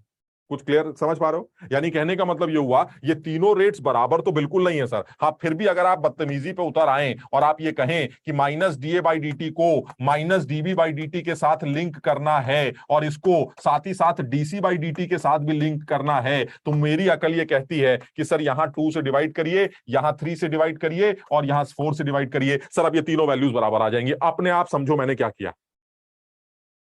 Yes sir. मतलब आप सोचिए ना, जैसे माइनस डीए बाई डी को अगर डीबी बाई डी से लिंक करेंगे तो क्या बोला था मैंने, बी के खर्चे के रेट को 2/3 कर दो, ए का खर्चा आ जाएगा। तो देख लीजिए 2 को उधर भेज दीजिए, तो 2/3 of dB by D will be DA by D. Clear? Yes sir. यानी ये जो स्टोइचियोमेट्रिक कोफिशिएंट्स आप लगाते हैं साथ में, ये लगाते हैं तब जब आप इन तीनों रेट्स को आपस में इक्वेट करें, क्योंकि सर अब ये रेट नहीं, ये रेट ऑफ रिएक्शन बन जाते हैं। यानी ये रिएक्शन इस स्पीड से चल रही है, आप चाहे ये बोल लें, चाहे ये ले लें, चाहे ये ले लें, because the rate of the reaction with respect to A is -1/2 D A by D. The rate of the reaction with respect to B is -1/3 D B by D, and the rate of the reaction with respect to C is 1/4 D C by D. क्योंकि sir ये तो गलत हो जाएगा ना कि reaction ए के respect में ज्यादा तेज चल रही और बी के रेस्पेक्ट में धीरे चल रही। अरे सर रिएक्शन एक कांस्टेंट स्पीड से चल रही है, चाहे वो ए के रेस्पेक्ट में बात करिए चाहे बी के रेस्पेक्ट में, और वो कांस्टेंट स्पीड या वो फिक्स स्पीड वो इसके में से किसी के भी बराबर की जा सकती। यानी ए के रेस्पेक्ट में इस रिएक्शन के रेट को अगर कोई पूछे कितना होता है, अब तुम समझ रहे हो वो हाफ वाली चीज कब आती है। अब फिर से पूछते हैं, अब शायद तुम जवाब सही दे दोगे। What is the disappearance rate of A minus DA by D? Yes sir. What is the rate of the reaction with respect to A? Rate of the reaction with respect to A 1/2। दोनों में अंतर समझ में आ गया। यानी अगर आपको half वाफ लगाना है तो लगाइए, कोई दिक्कत नहीं, लेकिन वो लगाने के बाद अब आप उसको ए का डिसअपियरेंस रेट मत बोलिएगा, वो रेट ऑफ द रिएक्शन माना जाएगा। Clear? Yes sir. Yes sir. हाँ सर इसमें कंफ्यूजन हो रही है, यानी कि ए और बी दोनों के मिलके सी बना रहे हैं ना, यानी कि प्लस नहीं आना चाहिए। हम दोनों की रेट को सेम फॉर सी भी कह रहे हैं, यानी कि आप ए को, बी को और सी को तीनों साथ में बना रहे हैं, यानी कि इसमें समझ नहीं आ रहा है। यानी कि आप ए को और बी को इक्वल कह रहे हो और वही इक्वल सी को भी कह रहे हो, यानी कि 1/4 सी को, नीचे वाली को। हाँ नहीं, हम तो रेट सर ए और बी रेट तो दोनों की मिलके बनेगी ना। नहीं क्यों क्यों क्यों ये क्या मतलब हुआ भाई? ए के खर्च होने का एक रेट है, बी के खर्च होने का एक रेट है, और इन दोनों का रेट बराबर नहीं। तो अगर आप ऐसा कोई वैल्यू निकालना चाहते हैं जो दोनों बराबर हो, वो बराबर वैल्यू तो यही हो सकती, और अगर इसी को सी के साथ लिंक करना चाहते हैं तो सी के साथ ही हो सकती, और यही तीनों मिलके ही इस रिएक्शन के रेट को डिफाइन करेंगे। मतलब थोड़ा समझो बात को, हम क्या कहना चाह रहे हैं। मतलब इसको ऐसे मत सोचो कि ए और बी मिलकर सी बना रहे हैं, बिल्कुल सही कह रहे हो, ए और बी मिलकर ही सी बना रहा है। और हम कौन सी रिएक्शन की क्वालिटेटिव क्वांटिटेटिव एनालिसिस कर रहे हैं, हम तो रेट के रेस्पेक्ट में बात कर रहे हैं। भाई ए खर्चे का रेट बता रहा है, बी के भी खर्चे का एक रेट हो रहा है, लेकिन सर ए के खर्चे का रेट और बी के खर्चे का रेट सेम नहीं है। तो मैंने कहा फिर सेम करने के लिए क्या करें, तो ए के खर्चे के रेट को आधा कर दो और बी के खर्चे के रेट को तिहाई कर दो, अब जो वैल्यू आएगी वो बराबर होगी। बात समझे? और वही बराबर वैल्यू रिएक्शन का रेट होगी, ये कहना चाह रहे हैं।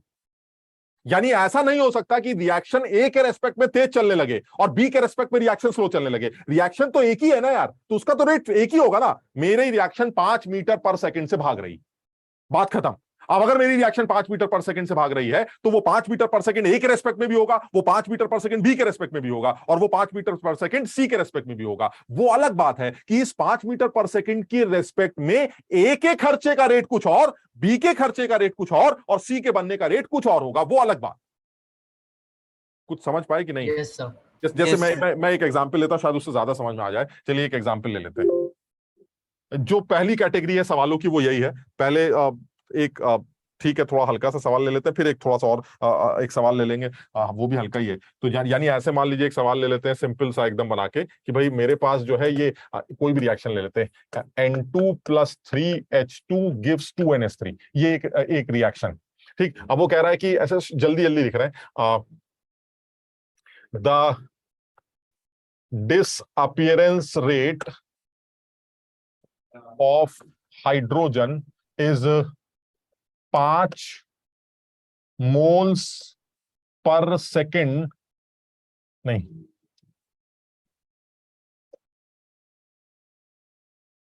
5 moles per liter per second. Find out the appearance rate of ammonia and also rate of reaction। ये एक छोटा सा ऑब्जेक्टिव बन गया, बढ़िया मेंस लेवल का एक छोटा सा सवाल। अब जिसको पता ही नहीं है कि भाई क्या दे रखा है और क्या निकाला, वो बिल्कुल नहीं कर पाएगा। ये मेंस का सवाल जरूर कह रहा हूं मैं, बट आप समझ लीजिए कर वही पाएगा जिसको बिल्कुल क्लैरिटी है कि what is appearance, disappearance and what is the rate of the reaction with respect to अब ABCD। तो वो चीज बिल्कुल क्लियर होनी चाहिए। तो इसमें जो तुम ये बताओ जो मुझे दे रखा है वो क्या दे रखा है? मुझे डिसअपीयरेंस रेट हाइड्रोजन का दे रखा है, इसका मतलब मुझे DH2/dt दे रखा है। Yes sir. और इसकी वैल्यू 5। चलिए अब जो दे रखा है उसको भूल जाते हैं। अब मैं अपने हिसाब से इस रिएक्शन को जरा कायदे से लिखता हूं। कैसे, जरा समझना। क्या ये ठीक लिख रहे हैं हम? dN2/dt is equal to -1/3 dH2/dt, समझना भाई सब लोग, इज इक्वल टू 1/2 dNH3/dt। बताओ कहीं कोई गड़बड़? No sir. And this is also what, this is the rate of the reaction. चलिए ठीक है, अब बताइए करना क्या। मैंने कहा यार मुझे सबसे पहले पूछ रहा है कि साला रेट ऑफ द रिएक्शन कितना है, तो मैंने कहा एक second, rate of the reaction जो होगा वो इसके बराबर होगा, इसके बराबर होगा और इसके बराबर होगा। मैंने कहा एक सेकंड, मुझे ये दे रखा है, समझ लो बात को। तो अगर मुझे रेट ऑफ द रिएक्शन चाहिए तो मैं इसी का तिहाई कर दूं तो रेट ऑफ द रिएक्शन आ जाएगा। बताओ समझे? यानी rate of the reaction is 5/3। एक काम खत्म हो गया। चलिए ठीक है, दूसरा सवाल क्या था? दूसरा सवाल था अमोनिया के अपीयरेंस को। मैंने कहा यार एक सेकंड, मुझे किसी ने बताया था कि अमोनिया का जो अपीयरेंस रेट होना चाहिए वो dNH3/dt होना चाहिए। बताओ ठीक कर रहे हैं? Yes sir. और आपको जो वैल्यू दे रखी है 5, वो इसकी दे रखी है। अब तुम ये बताओ क्या इस मदद से, ये देख रहा तुम क्या चाहिए तुम्हें? 2/3 of 5 खत्म हो गया। यानी dNH3/dt जो होगा वो 2/3 ऑफ DH2/dt होगा। खत्म हो गया। यानी this is equal to 2/3 of DH2/dt। मेरे ख्याल से माइनस के साथ आएगा ना? Yes sir. And this is कितना हो जाएगा? -2/3 और DH2/dt की वैल्यू कितनी है? -5। यानी दिस इज 10/3। क्या आंसर है? ये थोड़ा सा यार समझो, हम अच्छी तरह से समझा नहीं पा रहे हैं, लेकिन तुम कुछ समझो। मेरे हिसाब से जो करना चाहिए सिर्फ इतना सा करना चाहिए था बस। अब तुम अगर अकल लगा पा रहे हो कि ये चीज एक बार लिखनी आ जाए और फिर जो सवाल में दिया जाए उसको पहचानना आ जाए कि भाई ये दे रखा है। बस अगर ये पहचानने में आ जाए तो उसके बाद उल्टा सीधा खेलते रहिए, आंसर आते रहेंगे। ज्यादा दिमाग लगाने की जरूरत नहीं। सर DH2/dt है। हाँ सर वो माइनस में थोड़े है, वो तो पॉजिटिव होगा ना? हाँ, मतलब ये तो पॉजिटिव ही होगा। देखो तो पॉजिटिव ही तो है। सर आपने वहां अच्छा सर नहीं ठीक है वो ठीक तो है पॉजिटिव बनाया मैंने जबरदस्ती। तो ठीक है समझो सर। बात को, H2 तो घट रहा है ना, तो यस इसके जो सर। घटने का रेट है उसको प्लस बनाने के लिए आपको बाहर माइनस लगाना पड़ेगा। This is positive now. अगर आप ये यस माइनस नहीं लगाते तो ये नेगेटिव हो जाएगा। नहीं समझे? यस सर समझ गए। तो ये मैंने पॉजिटिव बना दिया, इसको सही किया मैंने। सर आप अपने -2/3 क्यों लिखा है? ये वाला यस सर। पता नहीं, हम तो लिखते जा रहे थे। एक सेकंड, dNS3/dt अगर आप निकालते हैं तो 2 उधर चला जाएगा, तो ये माइनस पहले से लगा हुआ है, तो ये -2/3 dH2/dt आएगा। -2 ये तो ठीक तो कर रहे हैं यार। हाँ सर ठीक है ठीक है। ठीक, और फिर dH2/dt माइनस में, सर ये माइनस इधर आ जाएगा, तो dH2/dt -5, तो ये वाला माइनस और ये वाला माइनस प्लस हो जाएगा, 10/3 आ जाए। यार ये सब खुद समझ लो बात को, मतलब हम तो हो सकता है बड़ा गंदा तरीका लगा रहे हो, तुम्हें एकदम क्लैरिटी हो जाए कि भाई क्या दिया है, कैसे इक्वेशन है, फिर जो दे रखा है ये दे रखा है वो निकालो, वो दे रखा है ये निकालो, ये दे रखा है ROR निकालो, ROR दे रखा है ये निकालो, कुछ भी लिंक कर सकते हो अगर आपको ये लिखना आता है बस। सर ये लिखना वगैरह तो वैसे समझ में आ गया सारा, लेकिन सर ये लॉजिक नहीं समझ में आ रहा कि हमने कोफिशिएंट्स को डिवाइड क्यों किया। यार ये वैसा नहीं हो रहा जैसे तुम जब वो करते थे, लिमिटिंग रेजेंट निकालते थे, yes sir, given moles upon stoichiometric coefficient करके एक कॉमन वैल्यू निकाल के लाते थे जो सारे लोग मिलकर रिएक्ट करने वाली होती थी, और वो कॉमन वैल्यू जहां सबसे छोटी आती थी वही लिमिटिंग रेजेंट बन जाता था। मोल्स अपॉन स्टोइचियोमेट्रिक कोफिशिएंट जहां सबसे छोटा होता था वही लिमिटिंग रेजेंट बन जाता था। यहां पर भी यही कर रहे हैं, आप समझिए बात को। भाई एक आदमी का जो रेट है वो खर्च होने का 5 है, दूसरे आदमी के खर्च होने का रेट 10। अब बताइए रिएक्शन किस स्पीड से चल रही, कैसे निकालें? एक 5 की स्पीड से चल रहा है खर्च हो रहा है, और एक 10 की स्पीड से खर्च हो रहा है। रिएक्शन किस स्पीड से चल रही है, ये तो ये डिसाइड करेगा ना कि उनके स्टोइचियोमेट्रिक कोफिशिएंट्स क्या हैं। भाई उनके स्टोइचियोमेट्रिक कोफिशिएंट्स ये बताएंगे कि किस स्पीड से रिएक्शन मूव कर रही है। जैसे मान लीजिए इसका स्टोइचियोमेट्रिक कोफिशिएंट आपका 1 और उसका स्टोइचियोमेट्रिक कोफिशिएंट मान लीजिए आपका 2, तो जो रेट ऑफ द रिएक्शन होगा वो होगा 5, मतलब 1/1 dx/dt, और ये हो जाएगा 1/2 dx/dt। यानी जो रिएक्शन चल रही है वो रिएक्शन उसके रेस्पेक्ट में चल रही है जो सबसे स्लो चल रहा है, सबसे स्लो घट रहा है। ये बिल्कुल वही लिमिटिंग रेजेंट वाला कॉन्सेप्ट है, जरा समझो बात को। यानी सबसे स्लो, जैसे अब इस केस में भी, इस केस में बताओ, जैसे सब लोगों के अगर घटने का रेट दे दिया जाए तो सबसे धीरे घट कौन रहा है? इन दोनों में सबसे धीरे कौन घट रहा है? नाइट्रोजन का घटने का जो रेट होगा वो कम होगा, क्योंकि इसके घटने का रेट उसके घटने से 3 गुना ज्यादा है। तो अगर इसके घटने का रेट इन दोनों में सबसे कम है तो यही डिसाइड करेगा कि इस रिएक्शन का रेट कितना आने वाला है। समझो इस बात। मतलब मैं ये कहना चाह रहा हूं कि रिएक्शन की जो स्पीड होती है वो आदमी डिसाइड करेगा जो सबसे धीरे धीरे घट रहा है। जो सबसे तेज घट रहा है वो रिएक्शन की स्पीड डिसाइड नहीं करेगा। हाँ ये जरूर है कि उन सबके घटने के रेट्स को अगर आपस में इक्वेट करना चाहते हैं तो आपको स्टोइचियोमेट्रिक कोफिशिएंट से डिवाइड करना पड़ेगा, फिर एक कॉमन वैल्यू आ जाएगी, और वही किसको डिफाइन करेगी? रिएक्शन के रेट। समझ गए बात? यानी जो समझ में आता है वो यही है कि अगर आपको रिएक्टेंट दिए जाए तो माइनस के फॉर्म में लिख दीजिए, प्रोडक्ट दिया जाए तो प्लस के फॉर्म में लिख दीजिए, और फिर इन तीनों को आपस में इक्वेट करने के लिए इनके स्टोइचियोमेट्रिक कोफिशिएंट से डिवाइड कर दीजिए, और जो तैयार होगा वही आप रिएक्शन का रेट बोल दीजिए। चाहे उसको विद रेस्पेक्ट टू H2 बोलिए तो ये एक्सप्रेशन है, विद रेस्पेक्ट टू अमोनिया बोलिए तो ये एक्सप्रेशन है, विद रेस्पेक्ट टू नाइट्रोजन बोलिए तो ये एक्सप्रेशन है, लेकिन तीनों की वैल्यूज वो सेम है, क्योंकि rate of the reaction is always 10/3, नहीं, rate of the reaction is always 5/3। समझो। जैसे एक और एग्जांपल ले लेते हैं, मान लीजिए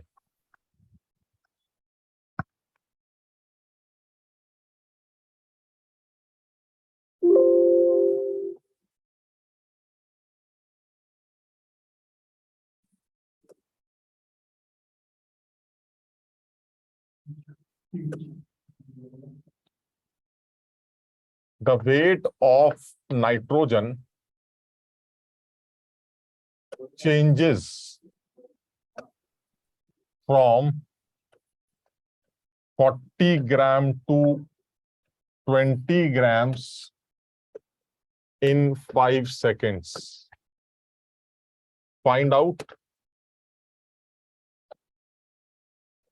the appearance rate of ammonia. ये इक्वेशन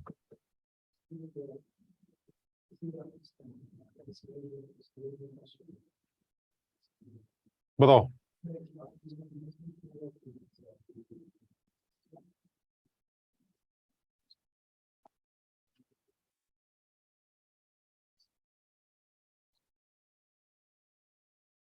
इस बार हमें लगता है ये इसका कुछ दे रखा है, और आपको अमोनिया के बारे में बात करनी है, तो इसका मतलब मुझे वो रिलेशन फिर से लिखना पड़ेगा, और वो रिलेशन बड़ा सीधा है, dN2/dt is equal to 1/3 dH2/dt is equal to 1/2 dNS3/dt। हमें इस बार सवाल में शायद इससे लिंक करना है बातों को, इन दोनों बातों को। सही कह रहे हैं ना? Yes sir. ठीक है, तो अगर आपको dN2/dt, वो तो दे ही रखा है, कितना नाइट्रोजन था पहले 40, फिर कितना हुआ 20, तो कितना डिफरेंस आया 20 - 40 20। Yes sir. और 20 को आपने टाइम से डिवाइड कर दिया 5। यस सर 4 आ गया। Yes, sir. That means that dN2/dt is 4। तो ये अपना समझ रहे हो, खत्म। 8. बिल्कुल गलत है, ये वो वेट हाफ को बैलेंस नहीं है। ना ये वेट है, यही तो बताना था तुम्हें, ये कंसंट्रेशंस होती हैं, वेट को नहीं माइनस करना है, कॉन्सेंट्रेशन। कुछ समझे कि नहीं बात को? Yes, sir. यानी मुझे इस बात का भी ध्यान रखना था कि अगर ये 40 ग्राम है तो इसके मोल्स होंगे 40/28, वो 20 ग्राम है तो तब मोल्स होंगे 20/28। So ultimately 40 - 20/28 will be the concentration change, अगर वॉल्यूम 1 लीटर लिया जाता है तो। वॉल्यूम दिया नहीं गया है इसलिए मैं 1 लीटर कंसीडर कर लेता हूं, अगर वॉल्यूम दिया जाएगा तो मैं फिर उस केस में उसके कंसंट्रेशन कैलकुलेट कर दूंगा। ये जो डिफरेंस आ रहा है ये डिफरेंस वेट का डिफरेंस है, जबकि मुझे कंसंट्रेशन के डिफरेंस की जरूरत पड़ती है, यानी dN2/dt जो निकल के आने वाला है वो आने वाला है 20 - 40 माइनस के साथ डिवाइडेड बाय 5 × 28। बताओ समझे? ये है dN2/dt। और अब आपको निकालना क्या था? Appearance rate of ammonia. The appearance rate of ammonia is twice of this, so dNS3/dt जो निकल के आएगा वो आएगा इन terms of concentration it will be twice of this, यानी ट्वाइस ऑफ कितना आ जाएगा 20/1/7 आएगा क्या? 1/7। This is dNS3/dt। अगर ये आपसे पूछा जा रहा है कि नहीं मुझे ये भी बताइए कि वेट में क्या चेंज आएगा, तो आप फिर कुछ बकवास करके वेट का चेंज भी अमोनिया का निकाल सकते हैं, लेकिन ये कंफर्म है जल्दबाजी में गलती बिल्कुल नहीं करेंगे। जब बातें ग्राम में चल रही हो तो आपको कॉन्सेंट्रेशन में कन्वर्ट करना पड़ेगा, क्योंकि ये weight/dt नहीं है, वो d concentration/dt, यानी कंसंट्रेशन के चेंज को टाइम से डिवाइड करना पड़ेगा। वेट्स दिए जाए तो कॉन्सेंट्रेशन में कन्वर्ट कर लेंगे, और कॉन्सेंट्रेशन क्या होती है? Moles by volume. तो आप अज्यूम कर लीजिए कि भाई इसका वॉल्यूम 1 है, वैसे सवाल में दे देगा, नहीं देगा तो आप 1 लीटर वॉल्यूम कंटेनर का अज्यूम करके मस्त अपना सॉल्व कर लीजिए। कुछ समझ में आई बात? Yes sir. सर आपने जो N2 के साथ जो आपने साइन बनाया है ये मॉडुलस बनाया आपने या फिर ये कंसंट्रेशन वाला साइन बनाया है? कंसंट्रेशन वाला यार। ठीक है सर। माय गॉड, मॉड्यूलस है ये, मॉड्यूलस है। अब आप कैसे समझ में आएगा बताइए? मॉड्यूलस कोई होता है हमारी केमिस्ट्री में मॉड्यूलस?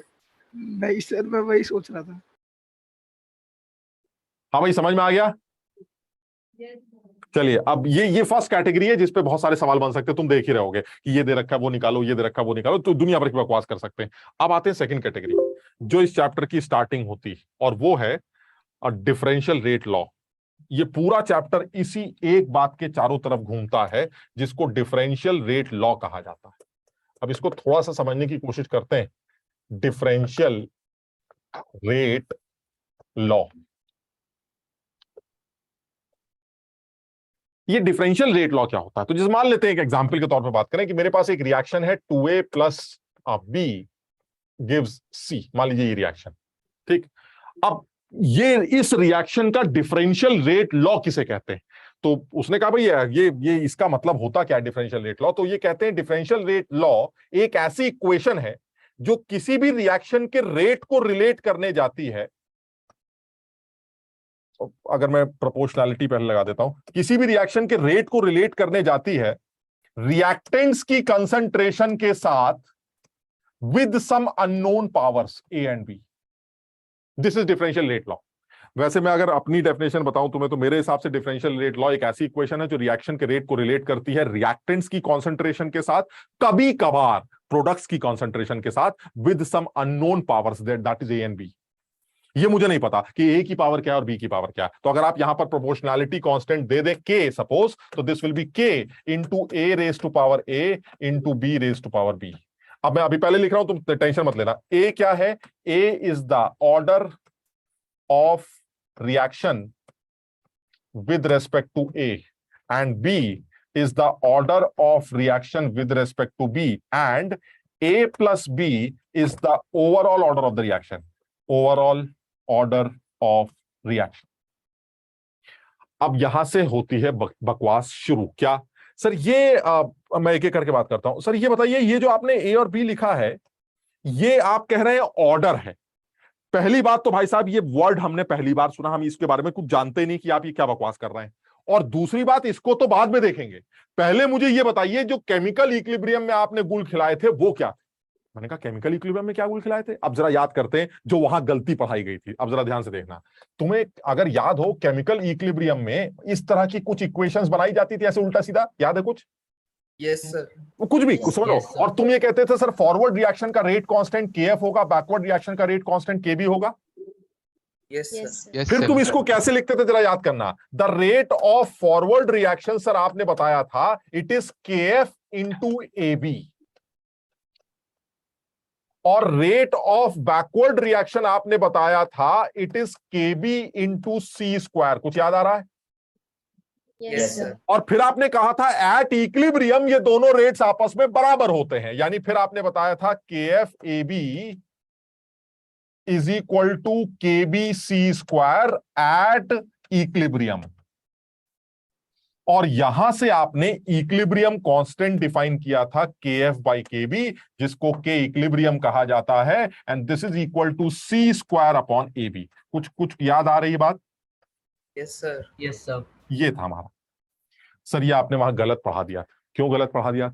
ये बताइए। अभी तो आप कह रहे हैं रिएक्शन के रेट को जब आप लिखते हैं तो पावर जो है ये अननोन होती है, और अब आप कह रहे हैं नहीं पावर तो ये 1 और 1 होती है, और यहां 2 है तो सर पावर में 2 आ गया। ये क्या बात होती है सर? यहां भी तो 2 और 1 है, 2 और 1 चढ़ा देते, ए और बी को लिख रहा है। कुछ समझ में आ रहा है डिफरेंस क्या है? Yes sir. यानी वहां पर जब आपने फॉरवर्ड रिएक्शन का रेट डिफाइन किया था तो पावर में रिएक्टेंट्स के स्टोइचियोमेट्रिक कोफिशिएंट चढ़ा दिए थे।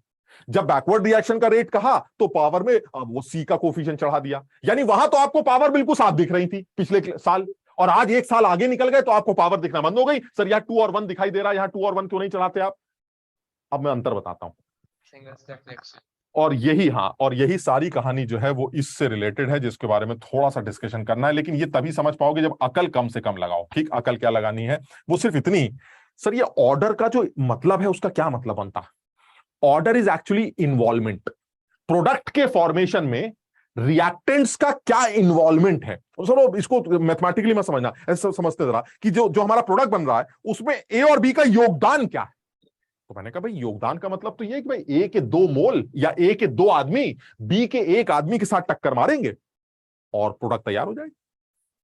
तो उसने कहा पक्का आपको ऐसा लगता है? तो मैंने कहा लगता क्या मतलब, जब ए और बी आपस में रिएक्ट करके सी बना रहे हैं तो ए और बी तो टक्कर मारेंगे ही। कह रहा सर पक्का एकदम? हमने कहा पक्का। कह रहा यही तो डाउट। मैंने कहा क्या डाउट है?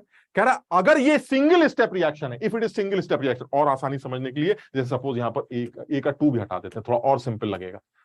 अगर ये सिंगल स्टेप रिएक्शन है तो ऐसा लग रहा है जैसे ए, सिंगल स्टेप का मतलब क्या होता है? एक स्टेप। अगर एक ही स्टेप की रिएक्शन है तो तुम बताओ क्या ऐसा नहीं लगता तुम्हें कि ए का 1 आदमी बी के साथ टक्कर मार के फौरन सी बनाएगा, क्योंकि एक ही स्टेप में ये खेल खत्म करना है? Yes sir. तो क्या तुम्हें ये लगता है कि इन्वॉल्वमेंट इज 1 and 1? ए का 1 बी का 1 टक्कर मारेगा ही मारेगा और सी बनेगा, क्योंकि एक ही स्टेप में खेल खत्म करना है। यानी the involvement is visible, the involvement of A is 1 and the involvement of B is 1, so the power should be 1 and 1। Clear? Yes sir. Yes sir clear. अब दूसरी बात करते हैं। वो कह रहा है यार ये कैसे पता चला कि ये सिंगल स्टेप में हो रहा है? ऐसा भी तो हो सकता है this is a multi step reaction. मैंने कहा आप कुछ बताया तो है नहीं, हो सकता है it is a multi step reaction. कह रहा बस अब आप फंस गए। कैसे? अब आप ये बताइए अगर ये मल्टी स्टेप रिएक्शन है तो क्या ये कह सकते हैं कि ए का 1 आदमी बी के 1 आदमी के साथ टक्कर मार के सी बना रहा है? मैंने कहा भाई पता नहीं। कह रहा पता नहीं, मैं आपको बता रहा हूं ऐसा भी हो सकता है कि ए ने बी से कभी टक्कर ही ना मारी हो। मैंने कहा पागल हो गए क्या? अगर ए ने बी से टक्कर नहीं मारी तो सी कैसे बन गया? कह रहा मैं आपको बना के दिखाता हूं, ये देखिए आप, ए ने ए से टक्कर मारी, बताओ ये हो सकता है कि नहीं? अगर ये मल्टी स्टेप रिएक्शन है तो सर ये बनेगा, बी ने बी से टक्कर मारी, ये बना, और ए ने बी के साथ टक्कर मारकर सी बना दिया। बताओ कुछ समझ रहे हो? Yes sir. अब बताइए अगर मैं इन सबको जोड़ूंगा तो कुछ इसी टाइप की रिएक्शन आ जाएगी, अगर कुछ बैलेंस कर ले तो। अब बताइए क्या नेट रिएक्शन में कभी ए ने बी से टक्कर मारी? No. ना सर, इसके 3 स्टेप मुझे आपने दिखा दिए, कहीं भी ए ने बी से टक्कर नहीं मारी। तो जब ए ने बी से टक्कर ही नहीं मारी तो आप उसका इन्वॉल्वमेंट कैसे प्रेडिक्ट कर सकते हैं? आप बताइए। ए का इन्वॉल्वमेंट प्रोडक्ट फॉर्मेशन में 1 और बी का इन्वॉल्वमेंट प्रोडक्ट फॉर्मेशन में 1, ये नहीं कह सकते आप। कुछ समझ पा रहे हो मेरी बात को? Yes, sir. यानी अगर ये रिएक्शन सिंगल स्टेप रिएक्शन है तो the involvement is visible.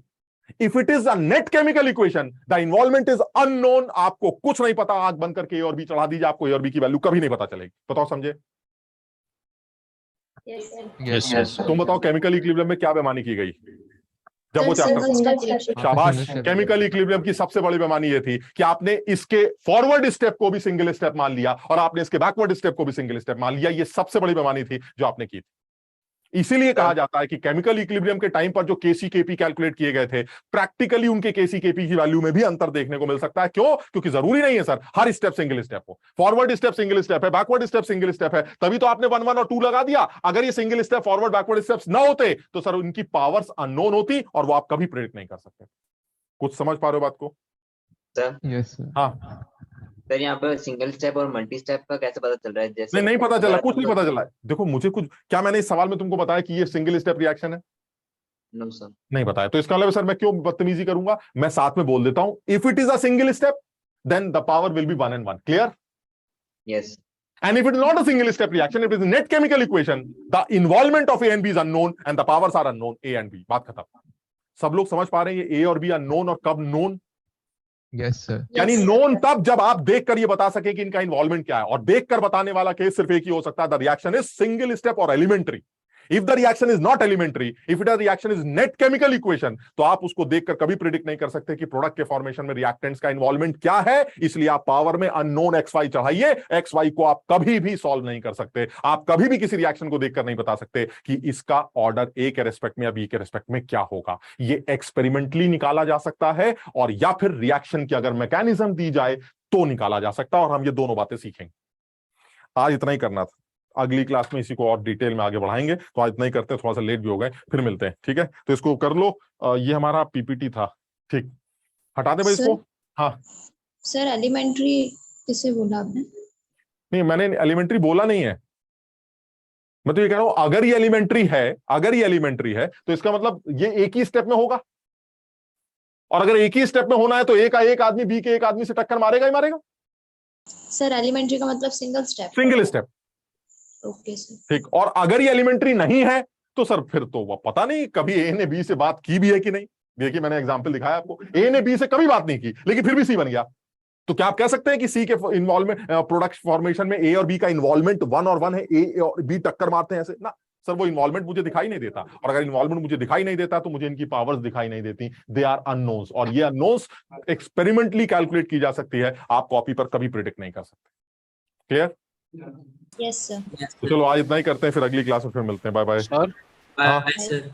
Sir मैंने ना क्वेश्चन देखा था जिसमें एचएफ को लुईस एसिड कैटलिस्ट ले रखा था। हाँ, तो वो सही है? मतलब ऐसे ले सकते हैं एचएफ को Lewis acid catalyst? Lewis acid कौन से होते हैं? जो इलेक्ट्रॉन डेफिशिएंट होते हैं। हाँ मतलब तो फिर H+ को लिया जा सकता है, मतलब H+ HF से निकल के आने वाला H+ लुईस एसिड की तरह बिहेव कर सकता है। सर बट फिर जो F- है उसकी वो अटैक करने की टेंडेंसी नहीं रखेगा थोड़ी सी? हाँ मतलब फिर तो रिएक्शन होगी, कुछ आगे आगे चलेगा, मतलब ये पॉसिबल है। जैसे डबल बॉन्ड के ऊपर रिएक्शन कर रहे हैं तो H+ सबसे पहले इन्वॉल्व होगा, कार्बोकेटायन बनाएगा, उसके ऊपर जाके F- अटैक करेगा। तो ये अल्काइल हैलाइड बनाने का एक तरीका है डबल बॉन्ड्स के ऊपर HF की HCl HBr की रिएक्शंस का। बट सर एक क्वेश्चन मैं कर रहा था जहाँ पे ना बस उसको लुईस एसिड की तरह रिएक्ट करा दिया था और F- का रिएक्शन नहीं कराया था उसमें। देखो उसका रीजन भी तो क्लियर है ना कि उस केस में कार्बोकेटायन तो बनाया होगा ना। हाँ सर। और फिर उस कार्बोकेटायन को उसी मॉलिक्यूल के दूसरे डबल बॉन्ड पे अटैक करा दिया गया और डाइमर बना दिया गया होगा, ऐसा। क्योंकि F- एक अच्छा न्यूक्लियोफाइल नहीं माना जाता, तुम जानते हो ना, F- की अच्छी न्यूक्लियोफाइल। तो पॉसिबिलिटी है कि भाई अब उस केस में कार्बोकेटायन बनकर वो एक अच्छे न्यूक्लियोफाइल की तरह बिहेव करे, सॉरी इलेक्ट्रोफाइल की तरह बिहेव करे, और डबल बॉन्ड पे जाके फिर से इलेक्ट्रोफिलिक एडिशन रिएक्शन। तो डाइमराइजेशन में ये काम किया जा सकता है, HF को यूज किया जा सकता है। अगर तुमने HCl लिया होता, HBr लिया होता, तो जैसे ही कार्बोकेटायन बनता ClBr जाके घुस जाता। अच्छा समझ रहे हो ना? ठीक है। यस ठीक है। चलो bye bye. Sir surface chemistry classes complete कर लें।